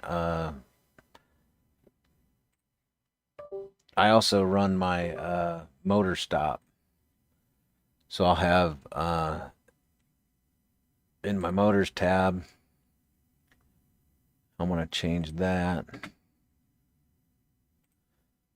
D-Shot 600. We'll see how that works out. I might end up going down on that. This is, right now it's at 50%. I want to lower that. But yeah, I'll end up doing motor stop. Anyone curious to why I run my rigs like that? Every single, other than whoops, all of them are like that.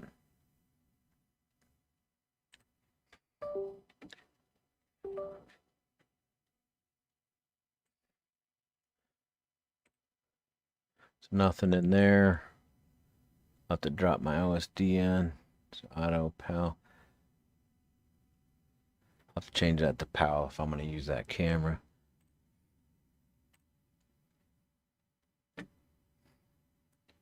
It's all set up in here. Yeah. Everything looks like it's working pretty good.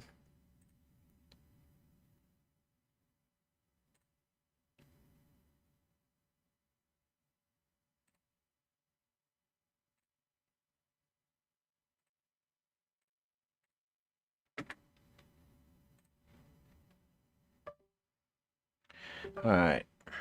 Jump back over to the bench here.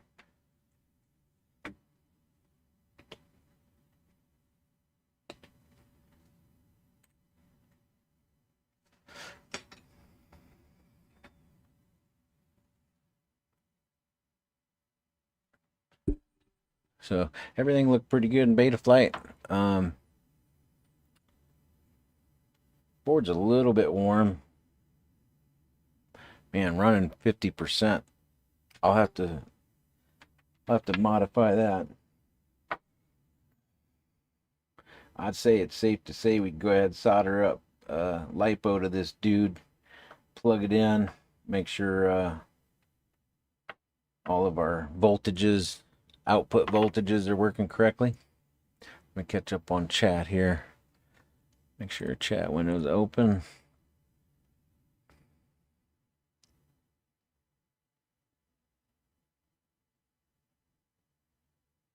Had one with 180. It was sick, yeah. 1804. 1804 motors, right? What brand motor is that?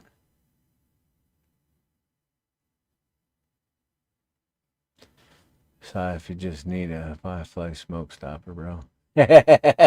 don't even get me started.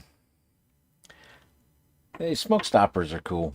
I have one, but I prefer my multimeter just because I'm familiar with it. It does a lot more too. I mean, the multimeter will show you a lot of stuff, but smoke stopper, I would say, yeah, everybody should have one. That switch on it is pretty cool too.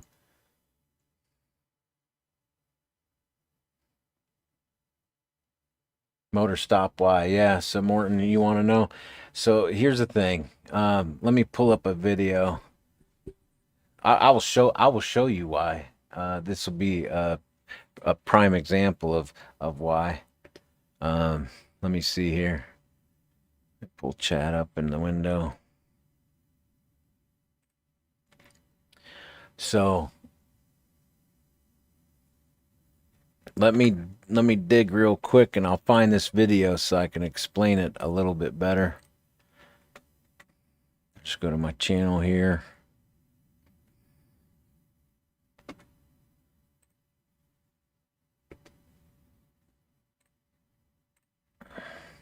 So let me see here. We'll search Buckeye FPV.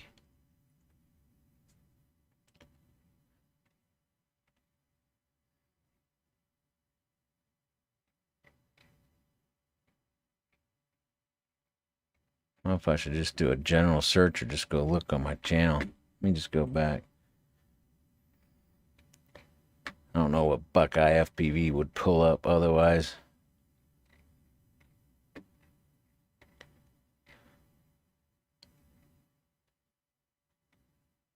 So I have a video that kind of shows it pretty well.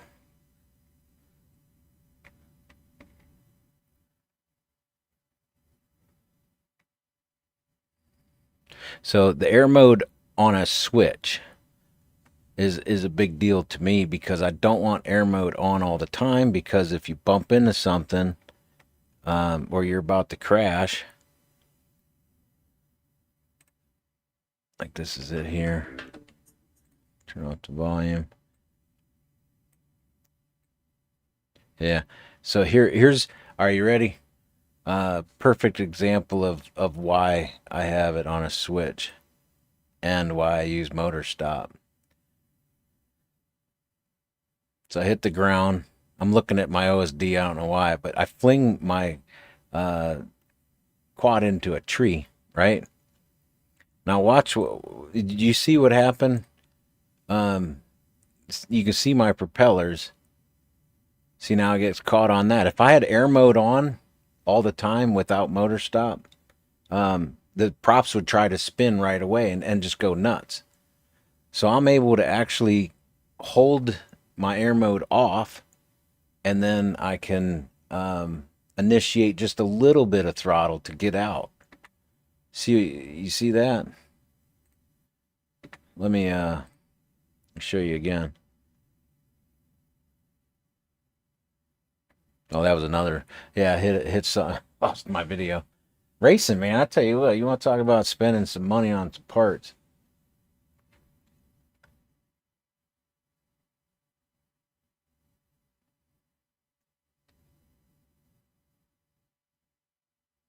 Oh, the 1804 Hyperlates.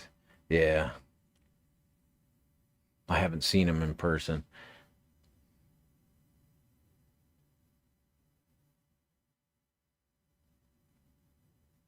Yeah, so you can see right there, where I'm able to kind of walk it out. So let me actually, this is a subject that a lot of people are not aware of. Let me grab my radio here. Let me show you. So when you have air mode on a switch, there's something that you have to keep in mind when you do that. So I set up air mode on a switch in the modes tab. So when I pull on my momentary, so like over time I have muscle memory to know that, like, oh man, I'm about to crash. Like it's gonna happen.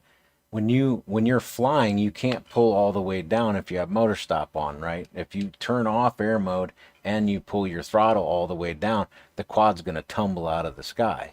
But if you're flying and you're like, oh man, I'm gonna crash, and you still have even a little throttle, your quad's gonna keep its authority as long as you don't pull all the way down. But you can hold off air mode. See, air mode on all the time, air mode off. And then I can motor stop. So then my quad will sit there. So I'm not chewing the grass, I'm not chewing the gate, you know. It keeps me from having to disarm and just give up.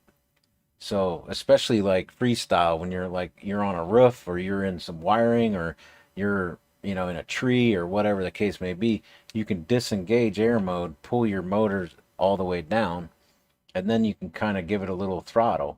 And then also the cool thing is you can disarm it. You can pull up turtle mode. So right here, turtle mode, you can disarm your, you know, your air mode. You have motors off, and then you arm it, you know, with turtle mode. Your prop spin when you move, so you can kind of walk the quad a little bit or even it out. And then once you kind of got it even, then you could disarm, turn off turtle mode, disarm air mode, motors stopped, and then you arm it, because this is also my pre-arm. And then you can throttle it up just a little bit, especially like if you put it in angle mode. That's another thing. Everybody's like, just acro, don't even put angle mode on there. Well, that doesn't make sense, because if you use a higher pitched angle camera, you can, you know, use angle mode to lift straight up. So then you can lift yourself straight up, flip it back into acro, and roll out of a situation. If you have air mode on all the time and you're not using motor stop, you don't have none of those options. All of that I just said goes away. So that's why I do it like that. Does that make sense? You know, air mode off and then motors all the way stop. Now here's the thing, I have a beeper on all my quads, so when I'm in a down position and I have air mode off, the propellers are not spinning on my quad, but it's armed. So I do have a beeper that's continuously screaming at 95 decibels to let anyone know that that thing is armed, and to let me know as well. Does that make sense? Motors staying spinning kept the PIDs happy, and they start to spin. Otherwise, it will panic.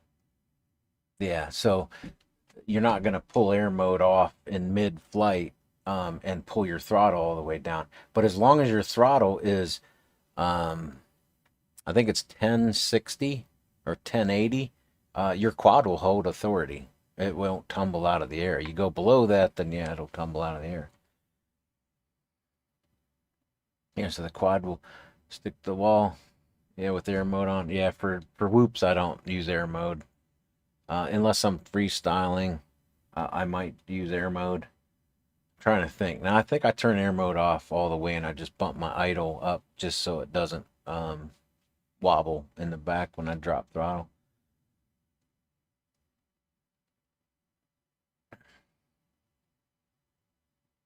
So you fly with air mode on. Yeah, so as soon as I let go of, so this is my pre-arm, I arm, and then once I take off, then air mode's on all the time.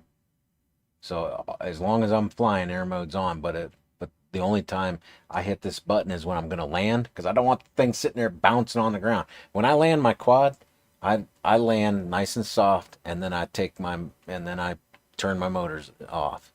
I don't disarm a foot or two above the ground, or you know, if that's the way you want to do it, you know, by all means. I just can't afford to be buying batteries all the time.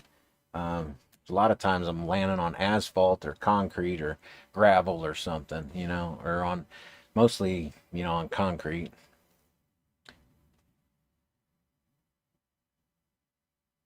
So you fly over there, but just know the motors don't spin in turtle mode, only when you correct. Yeah, yeah. So pre-arm, arm with turtle mode on, pre-arm, arm, and then you can do what you got to do, and then you can get out of there. So yeah, I made a mistake saying that the with turtle mode. Green Fox says the motors don't spin in turtle mode.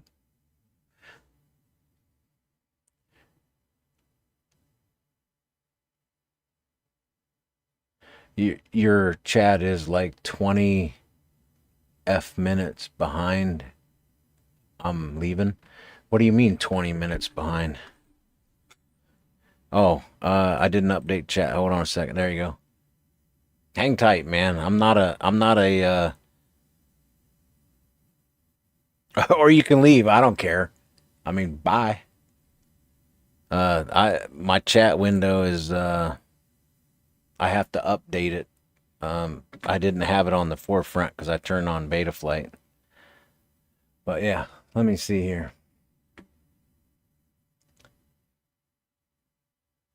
All right, Morton, have a good one, man. We'll see you again.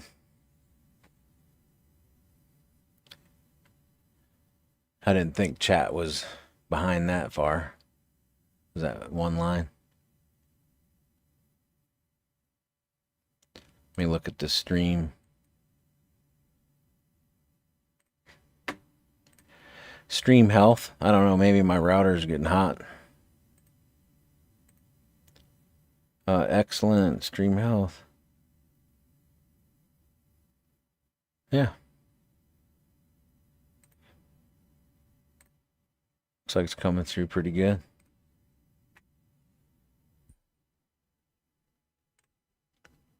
Yeah, I'm not real sure what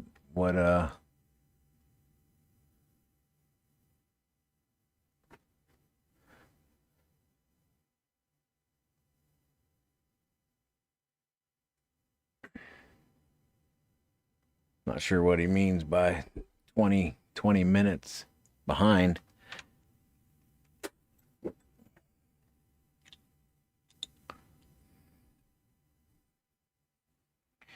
I don't think it's 20 minutes behind. That's all right. I try to do what I can with what I got. I think some people would be surprised if they realized the shoestring budget that I run this channel off of. It's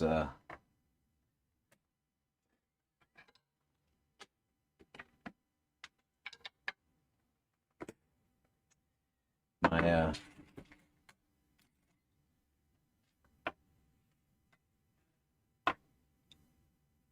do what I can.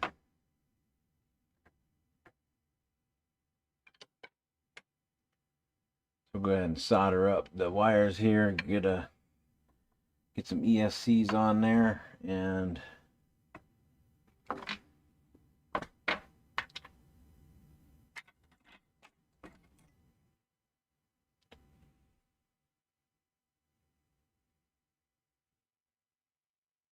yeah, I don't mind if I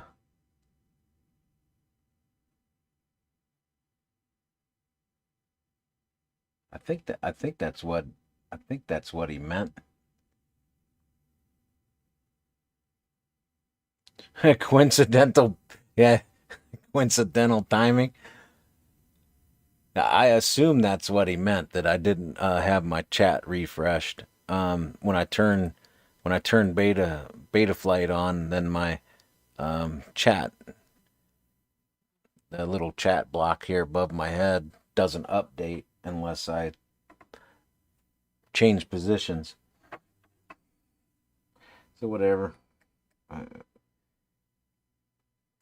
Is chat that bad? I mean, is the time between when I answer a question, because I'm trying to look at the chat that's on the live stream.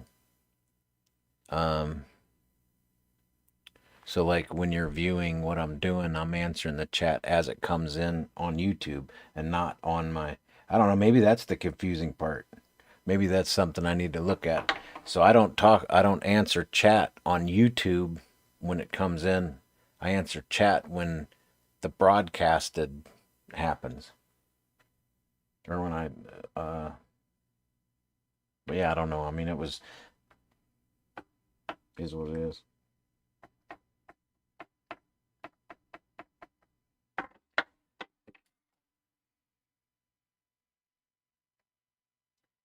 So these pads are nice and clean, but I still like to have a little bit of rosin paste on there. This rosin paste is some of my favorite. It's kind of a no cleanup. You don't have to worry about it. It's not like super greasy, and it doesn't pop when you hit it with the iron. It doesn't pop and blow all over the place.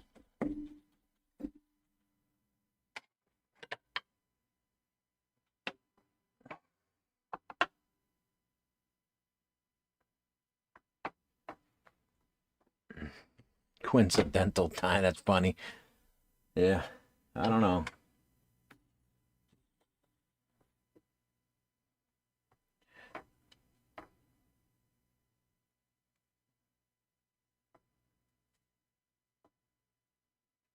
Well,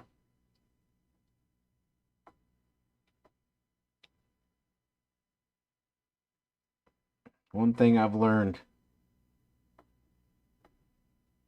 over the years is I cannot make everybody happy. But I like to learn from my mistakes, so explaining what you mean before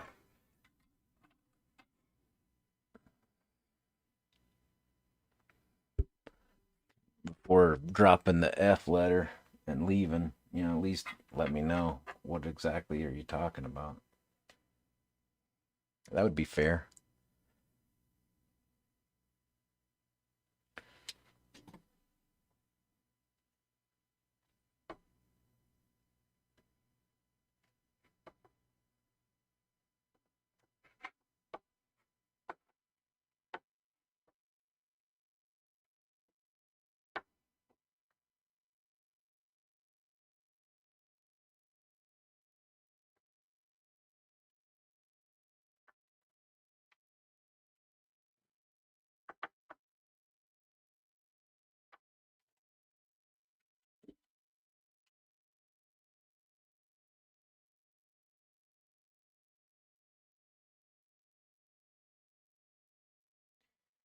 All right. Before I connect any wires, do a continuity check real quick. So the wires out of here. And we'll connect the LiPo. See what happened here.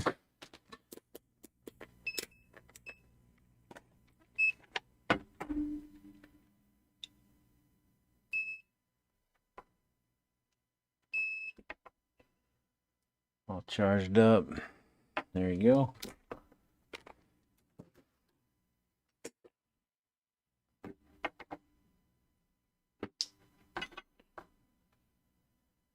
They're all lit up here.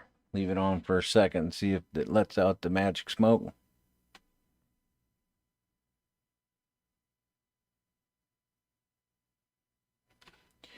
No magic smoke. Let's grab our diagram real quick. I just want to check and make sure I'm going to have power where I want it. So we're going to do the receiver. I'm going to do a receiver on... I'm actually going to do the receiver... I might go ahead and do it on 2 since it's going to be up on the front end there. So it's going to be...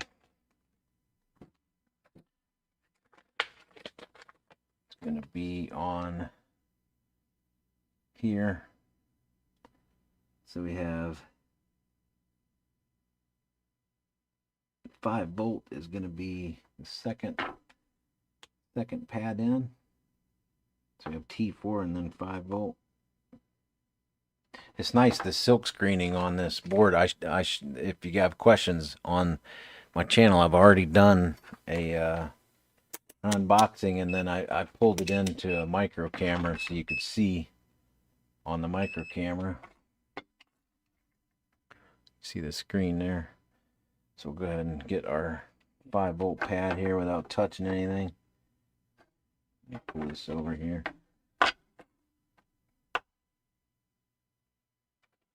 sure it ain't getting hot. I don't mind warm, but I don't like hot.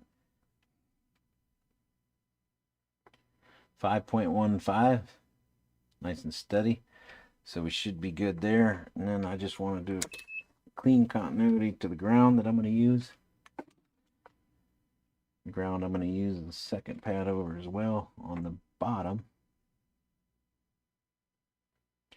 All right, so we have 0, 0, 0, so that's good. So we got a nice clean ground for our receiver. So that's it. We'll go ahead and get the motors connected up. Put our receiver on this dude and go take it for a rip.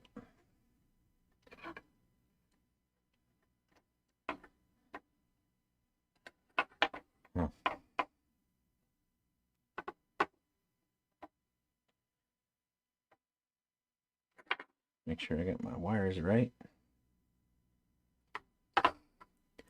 Did you know when you're wiring this up, if you have an issue with an older Betaflight on the motor wires, these two outside motor wires, so the AC voltage, you can swap these to change the motor direction. So if the motor's spinning counterclockwise, you want it to go clockwise, all you have to do is take the outer two wires. Look out the 20 by 20 stack. I'm kind of thinking my wires might be a bit long. I don't really want a bunch of wire hanging out here. So I may trim these dudes down.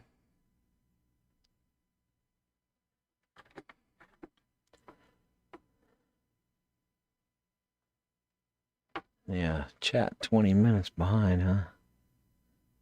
Well,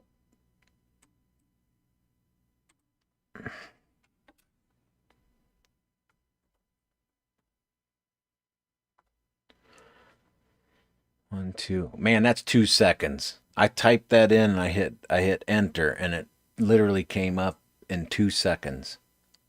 So I'm not really sure what your chat is behind 20-minute thing. I don't know.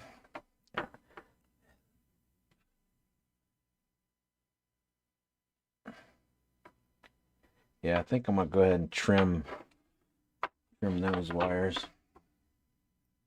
Yeah, I've already extended them from multiple builds. These motors have been in a couple different builds, so I've had to extend the wires once in the past.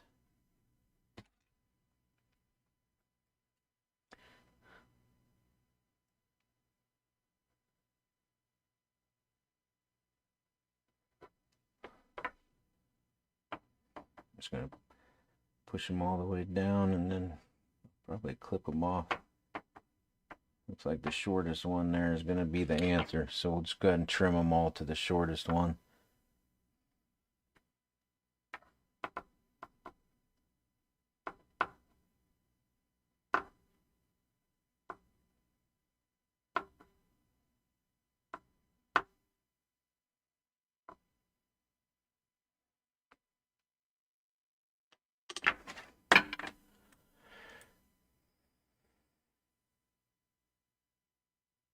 Your workers calling. Hi, Desert Rat. They're gonna get on you for watching my live stream.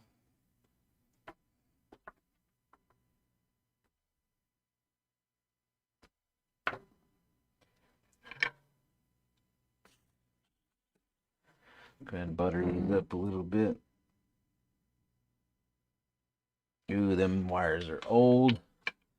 Them wires been around a little while. Let's put a little acid to them. This flux that I'm using has a little tinner, and it's got a little acidic property to it. You don't want to use it on any components, but it's great for wires because it'll rejuvenate them. Wires that won't take solder, they will after you use that.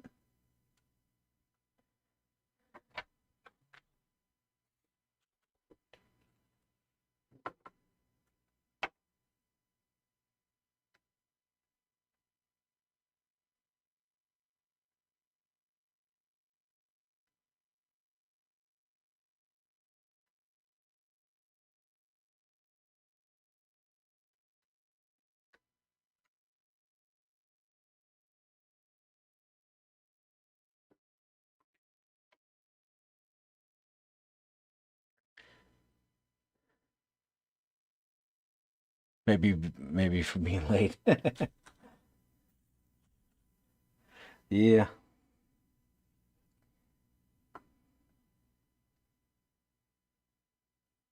Somebody just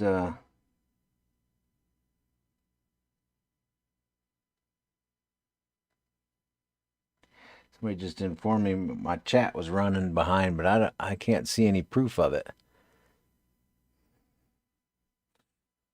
I'm not sure exactly. He left before he could explain himself. I thought about deleting the comment because I'm not real sure what exactly. It's one of them things. You can say whatever you want, but if it doesn't have any meaning or it doesn't make any sense to anybody, then what the heck?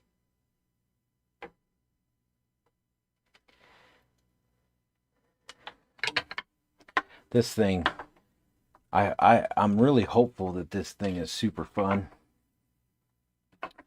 And then it doesn't have any issues with tuning.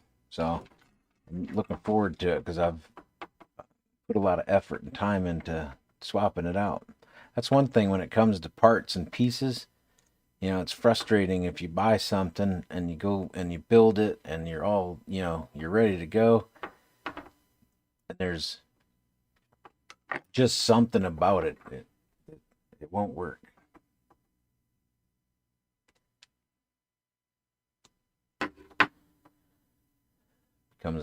Becomes very frustrating if that happens. The interesting thing is though is that the company that sent me this all-in-one, they're obviously pretty confident. They sent this to me with no strings attached, meaning they didn't ask me to say, they didn't ask me to say anything or, you have to do this, that, and the other. Nothing. They want to know what I think of it. And when it comes to the Super Duper, it'll put it through its paces.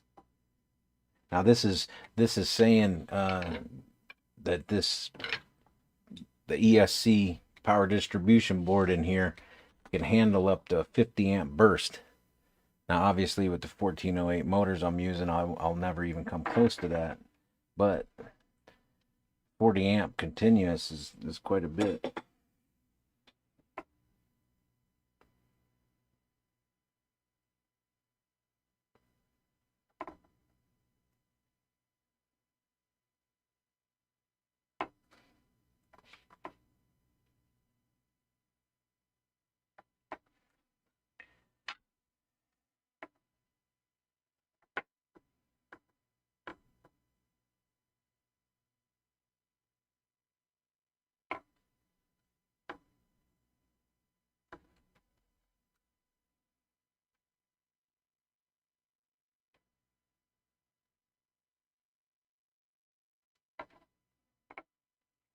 These motors are something else.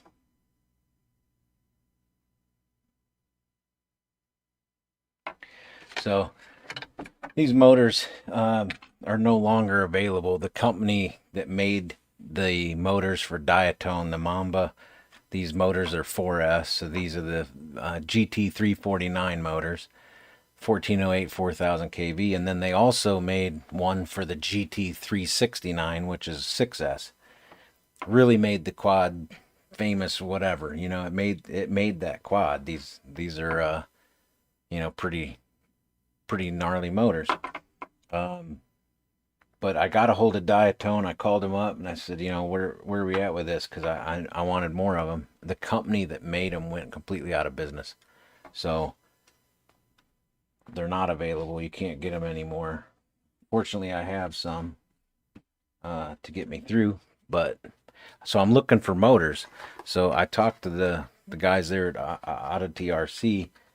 They sent me this to test it, and this is a 1405, but it's a T-mount, and then also it's a 9mm mounting point. So this would be great for like a small, a 3-inch, or a lot of the frames are like 3-inch and under. These motors are super notchy. My last video I did, they're in there.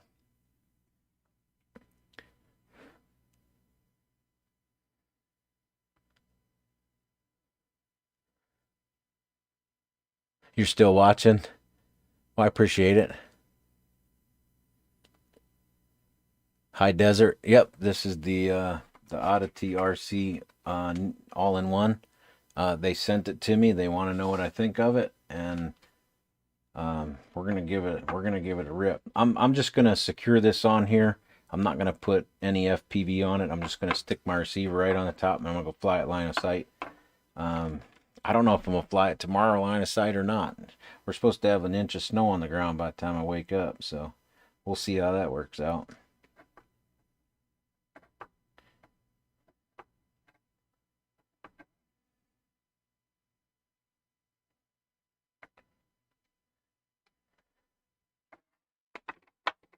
Need to remember, so we got the rear, the front, so these standoffs are going to go in here. So I made a custom mount for the front.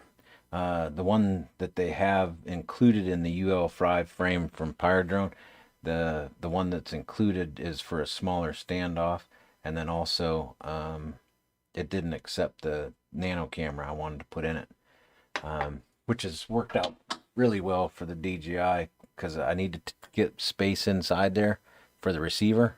So right behind the camera, between the stack and the camera, my receiver's tucked right underneath the camera.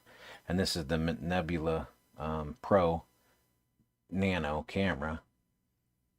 So I need to make sure there's enough space for that. But for now, just I'm gonna go rip it line of sight and listen for oscillations or listen for tuning. I'm not gonna completely tune it, you know, because with the added weight of the video system, I don't want to completely tune it. But I'm gonna tune it quite a bit, just by line of sight. I just want to see. Also, I don't have another Vista in camera, so I'm gonna have to figure out how to get a hold of a Vista in a camera. I don't really have, with Christmas coming, I don't really have money to be messing with it anyway, so I'll fly this one line of sight for a little while. Should be a decent time.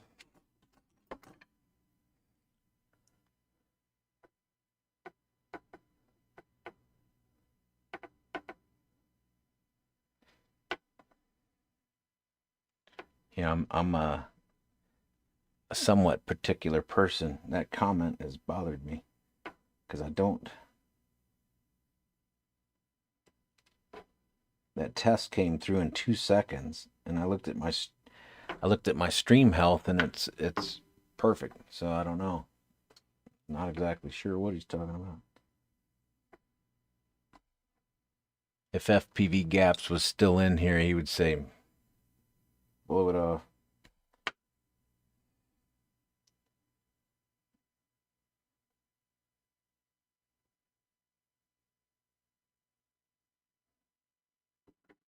Yeah, this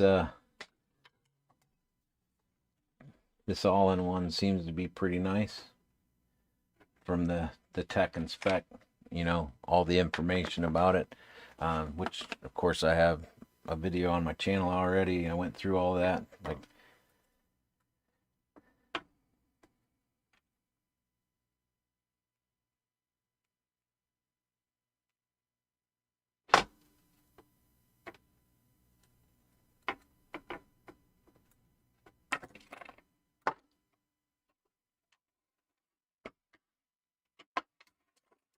lift this dude up a little bit.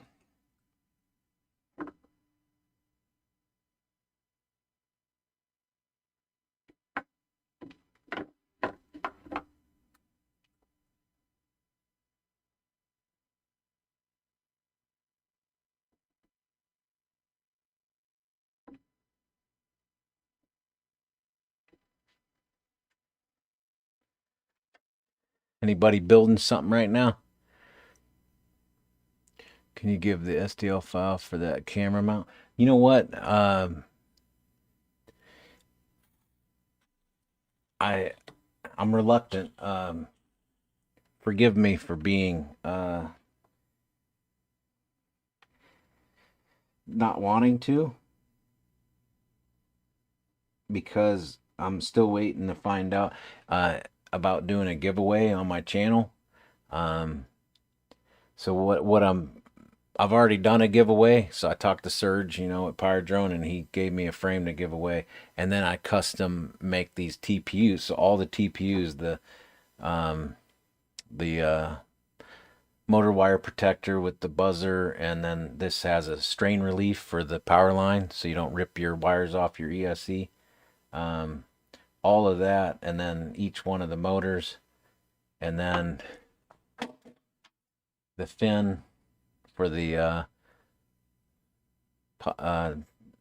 micro lollipop antenna, and then turtle fin. All of that.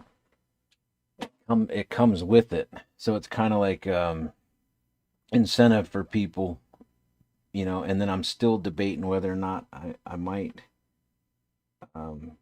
I honestly debated about whether or not to print that with the frame and sell it. I'm not sure.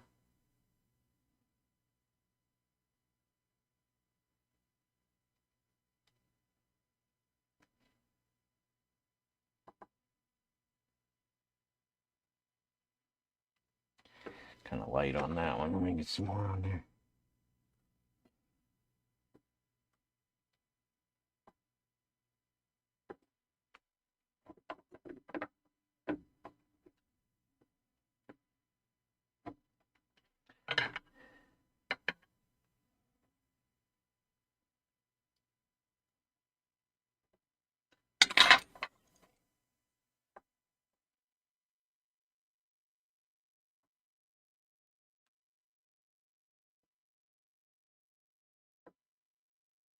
Okay.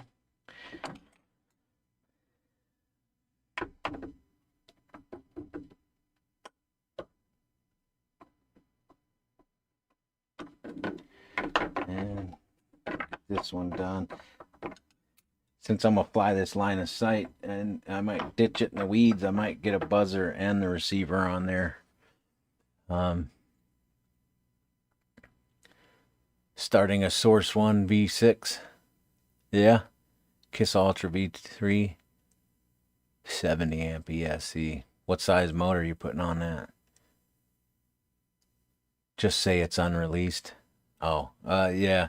The STL files are unreleased. Yeah. I'm still kind of debating. It might be an offering on a website or something. It took a long time to CAD those. That's part of my 3D printing journey. That's a whole nother hobby. It really is. Like I had to pause my drone channel basically to learn how to 3D print, and then there was stuff out there. It's like, I don't really like that, or that's too, whatever the case may be. And then so then I had to not only learn 3D printing, but I had to learn how to CAD my own stuff.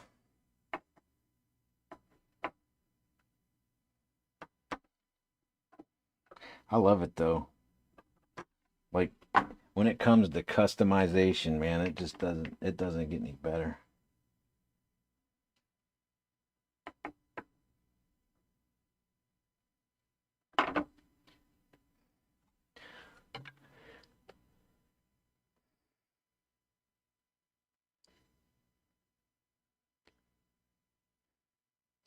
Uh, that's understandable. I appreciate you understanding that. I was trying to describe it in the fairest way, but it's one of those things,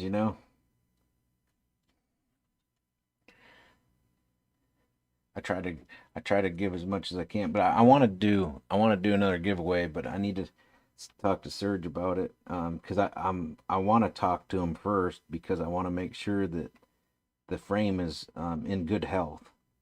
I want to make sure that he's going to carry the frame for a while, because I already seen that he's not selling the top plate, or I'm sorry, the bottom the bottom plate all by itself. You used to be able to buy just the bottom plate. But now you have to buy the whole kit. You can't just buy the bottom. So I need to find out from him the health of the. See that little dude there? I don't know if you can see that. I want him getting stuck in there somewhere. I'm trying to film this for you, but I'm also trying to see it at the same time.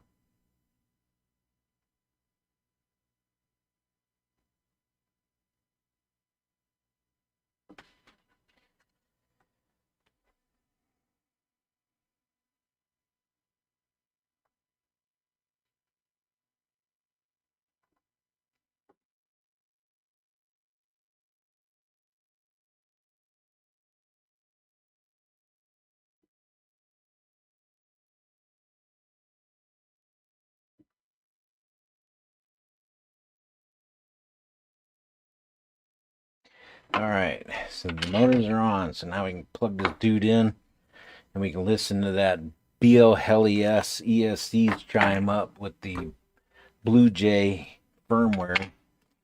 So they have Blue Jay BO192 48 kilohertz. That's what I'm going to use. I would flash at that anyway. So let's jump over here, grab our multimeter, make sure that we're still good to go. Don't want any silly surprises. So we'll take a reading from here. We'll get a nice beep while that capacitor charges up and all the caps on the board.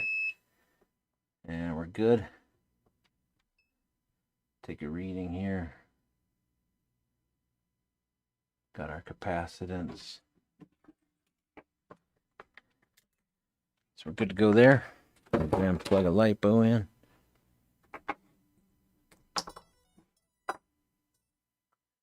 All right. So that's interesting that on this flight controller, they actually set up the motor protocol. So like the D-shot and stuff was already set up. It seemed to me like a lot of times flight controllers were coming without that information set up. Let me make sure we got. Now, I'm going to warn you now, because it already made somebody mad. When I turn on beta flight,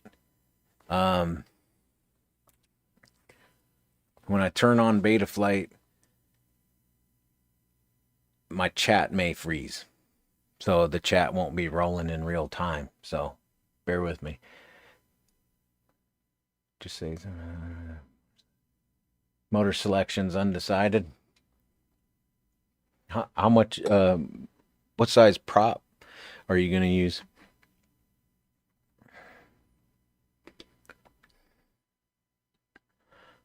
Actually, now you got me curious.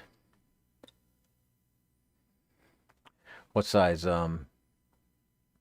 prop are you going to use on the KISS Ultra V3 with the 70 amp ESC? Motor selection undecided. Hopefully getting hand me down A1 Mini soon. $100 for an A1 Mini. That's a pretty good price. Yeah, the A1 Mini printer is just. I had a subscriber buy it and send it to me, and it's been amazing. It's amazing. Nothing bad to say about the Savalo one, but man, is that A1 Mini fast. And the lines are pretty clean too. These prints on my bench that you were looking at, those were printed by the Savalo one. I haven't print TPU on my A1 Mini yet.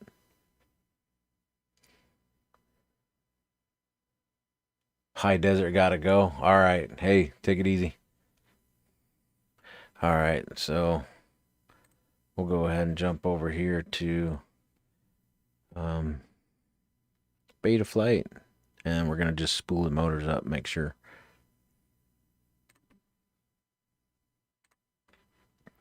So we need to plug in a LiPo, and we need to plug it into beta flight.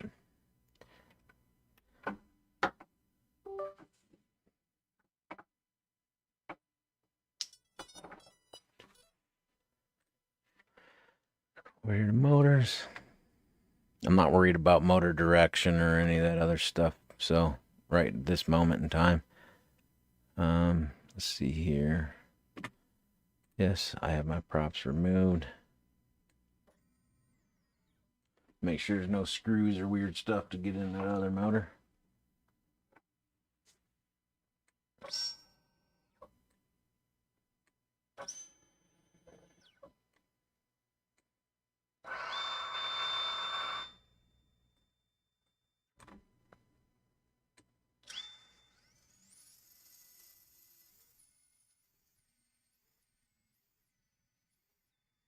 Ooh, she's gonna be nasty, ain't she?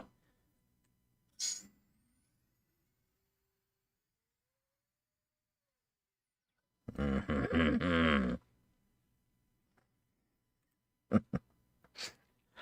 right.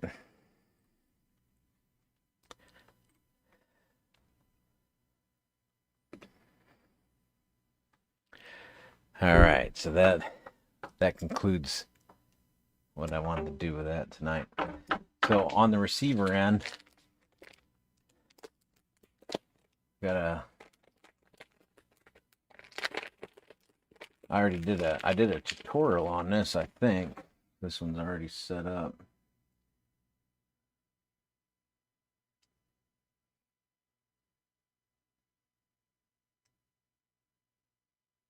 You know what? I may not use this one. I may just get an RP1. I think I'm gonna have to get an RP1. I might hook this one up just for now. The only thing is the size of it. I know that looks really small, but when you try to get it in between the camera and the flight controller, because this build's pretty tight. I don't think I can fit it in there. I might try to squeeze it in there.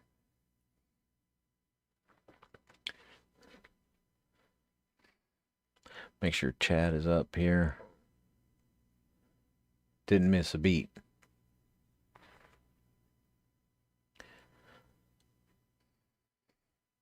So yeah, got the old out. I'm gonna clean that up.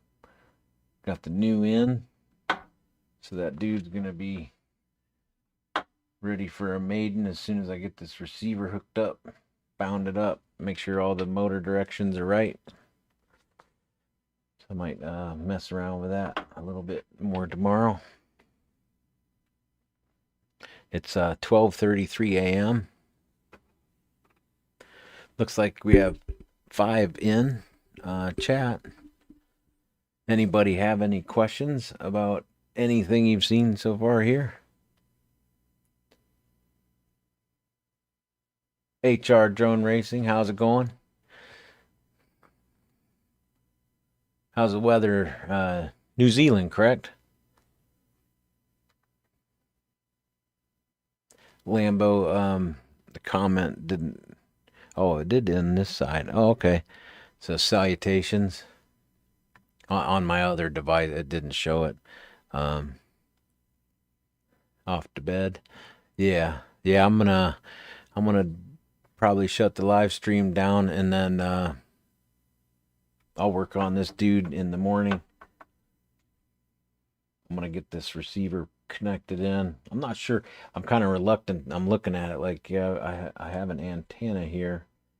I think I might have pulled this out of a build because the antenna was ripped off, because this looks like a brand new one. But this is going to be way too big for this build. This is a diversity receiver. I don't think I'm going to put that one in there. I think I'm going to go ahead and source an RP1. So this build might take a little bit longer. Looks like a great build. Oh yeah, these are the. I made these, so these are the super duper mega ultralights. So 4S, 4S lipo. But yeah, I initially, this whole project, just to let HR drones know, this whole project was put together because there's people, there's groups that cannot fly anything 250 grams and up. So anything 250 grams and up is illegal. They're not even allowed to fly it. Now, here's the thing. At the time, sub 250 really wasn't a thing. And especially a sub 250 that could like make your hands shake and your heart pump, you know? Um, so I worked really hard on putting together this. I think this is like so 5, 2 prototypes, 7, 8. So this is like version 8. Over, however long that I've worked on it, so that people can experience like a super wicked quad. I mean, I'll just give you a little example here. Make sure my window's popped up. Go back to my channel.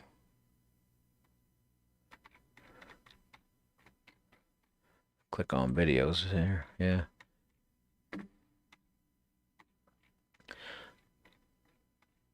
So I wanted to have an experience that would make your hand shake, so like here's all the build tutorials, and then here's some flight of it.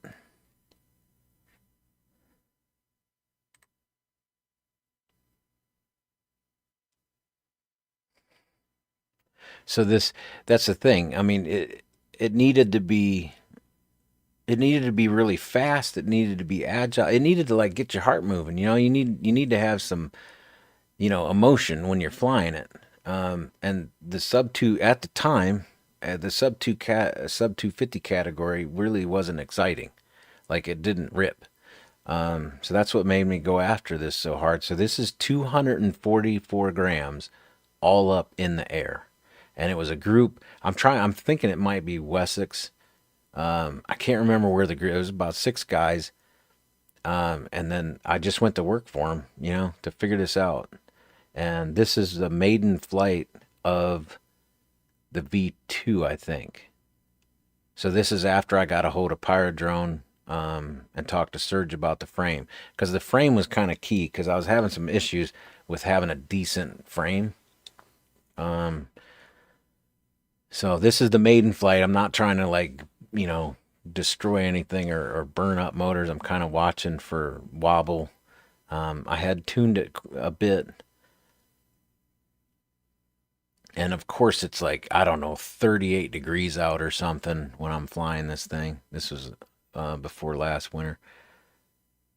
But you can watch this punch. I think it's here. I already did it. But yeah, super, super fun, super quick. And now this quad here had a all-in-one in it that was kind of tender to like real hard punches, which has been fixed with newer iterations of these all-in-ones. So I'm excited to see what happens with this Odyssey RC all-in-one. But yeah, I think this might be it here. Just full send right up that. I mean, that's like 160. I think it's a 163 foot tower. I would do a little battery bump on the edge of it there. But yeah.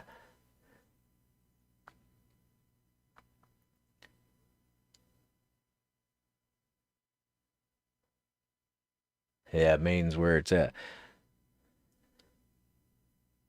Now, this is a fun video because at the end of the video, I have a bonus bloopers section. So like everywhere I crashed, so you can kind of see, how crappy of a pilot I am. Just go around the bush and then just drive into it, right? But yeah, fun video.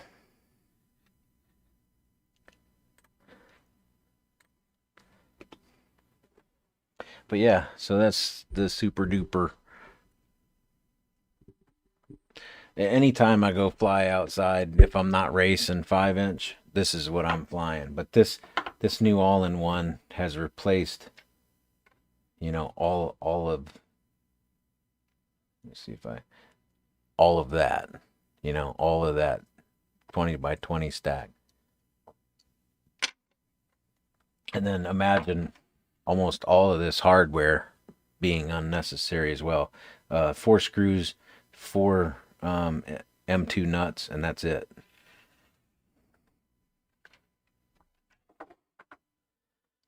So definitely updating it. But yeah, so hopefully the guys that I had, sorry, again, when I go to the internet or I go to Betaflight, it holds chat. So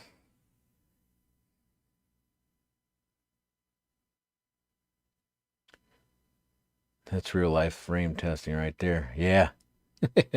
there's a frame that didn't make it too well. This was a prototype, and it had the 2 mounting points for 9 and 12 millimeter, and they were just so easy to break. So when Surge made this frame at Pyrodrone, it's a 9x9, and that's it. No, I'm sorry, a 12 millimeter mounting pattern.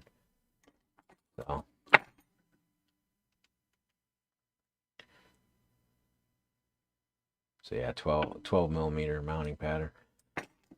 So it doesn't have the grooves in it, so you can see that there's, a pretty decent amount of carbon around those screws. So the end of that ain't going to snap off anytime soon. I have yet to break one. I mean, knock on wood, I have not broken one of these frames. I actually bought 3. Yeah, I bought 3 bottom plates. And I haven't had to use one of them. How thick is the frame? I do have a video on my channel that shows off the frame, all the measurements and everything. But yeah, 4 millimeters. 4 millimeter thick carbon.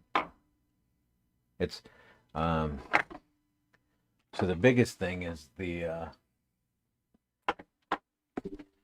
that's one thing I have to say. I see people posting like, check out my sub 250, and they have the quad on the scale with no battery. There's no battery on the quadcopter, okay? And it'll come in like it'll register without a battery at like 218 or 216. But that in the FAA in the United States, the FAA says it has to be under 250, and it has to be under 250 all up in the air. Okay? So if you land your quadcopter, they have a scale. They'll check you. They'll grab your quad, you'll disarm it, they'll unplug the battery, they'll put it on a scale. If that number shows up as 250 or more, you're in trouble. So, because without remote ID. So, you got to be under 250. So that was the Speedy Bee all-in-one. And then this is the Mamba all-in-one. And the one that has the ribbon. So the Speedy Bee carries a little bit more weight than this one. To the Mamba, but you can't buy the Mamba all-in-one anymore. They don't make it. It's discontinued. But that gives me 3 grams before 250, so I don't have to worry about it. And that's a standard 650 tattoo.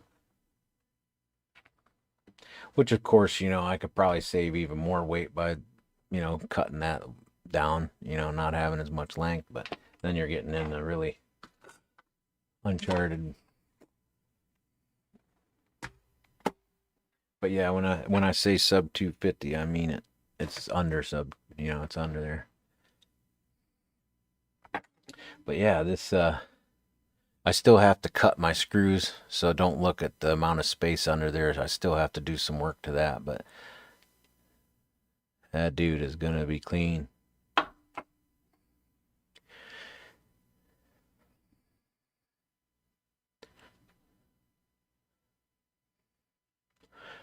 Very cool, very clean. Thank you. Appreciate it. Check it out. It's just over clip the prop tips.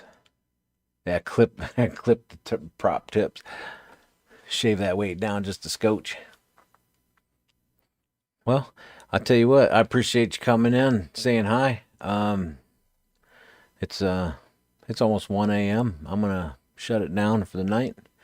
Appreciate everybody stopping by. I'll mess around with this a little bit more. I might live stream once I get the receiver in hand. I might live stream doing some more stuff with this. Maybe take a video and do a little maiden. Definitely gonna show this one off on the channel a little bit to see how well this performs. So I got my fingers crossed that it does well. Let me know if you have any questions about any of the stuff here you've seen, and we'll get you some answers. But y'all have a great night.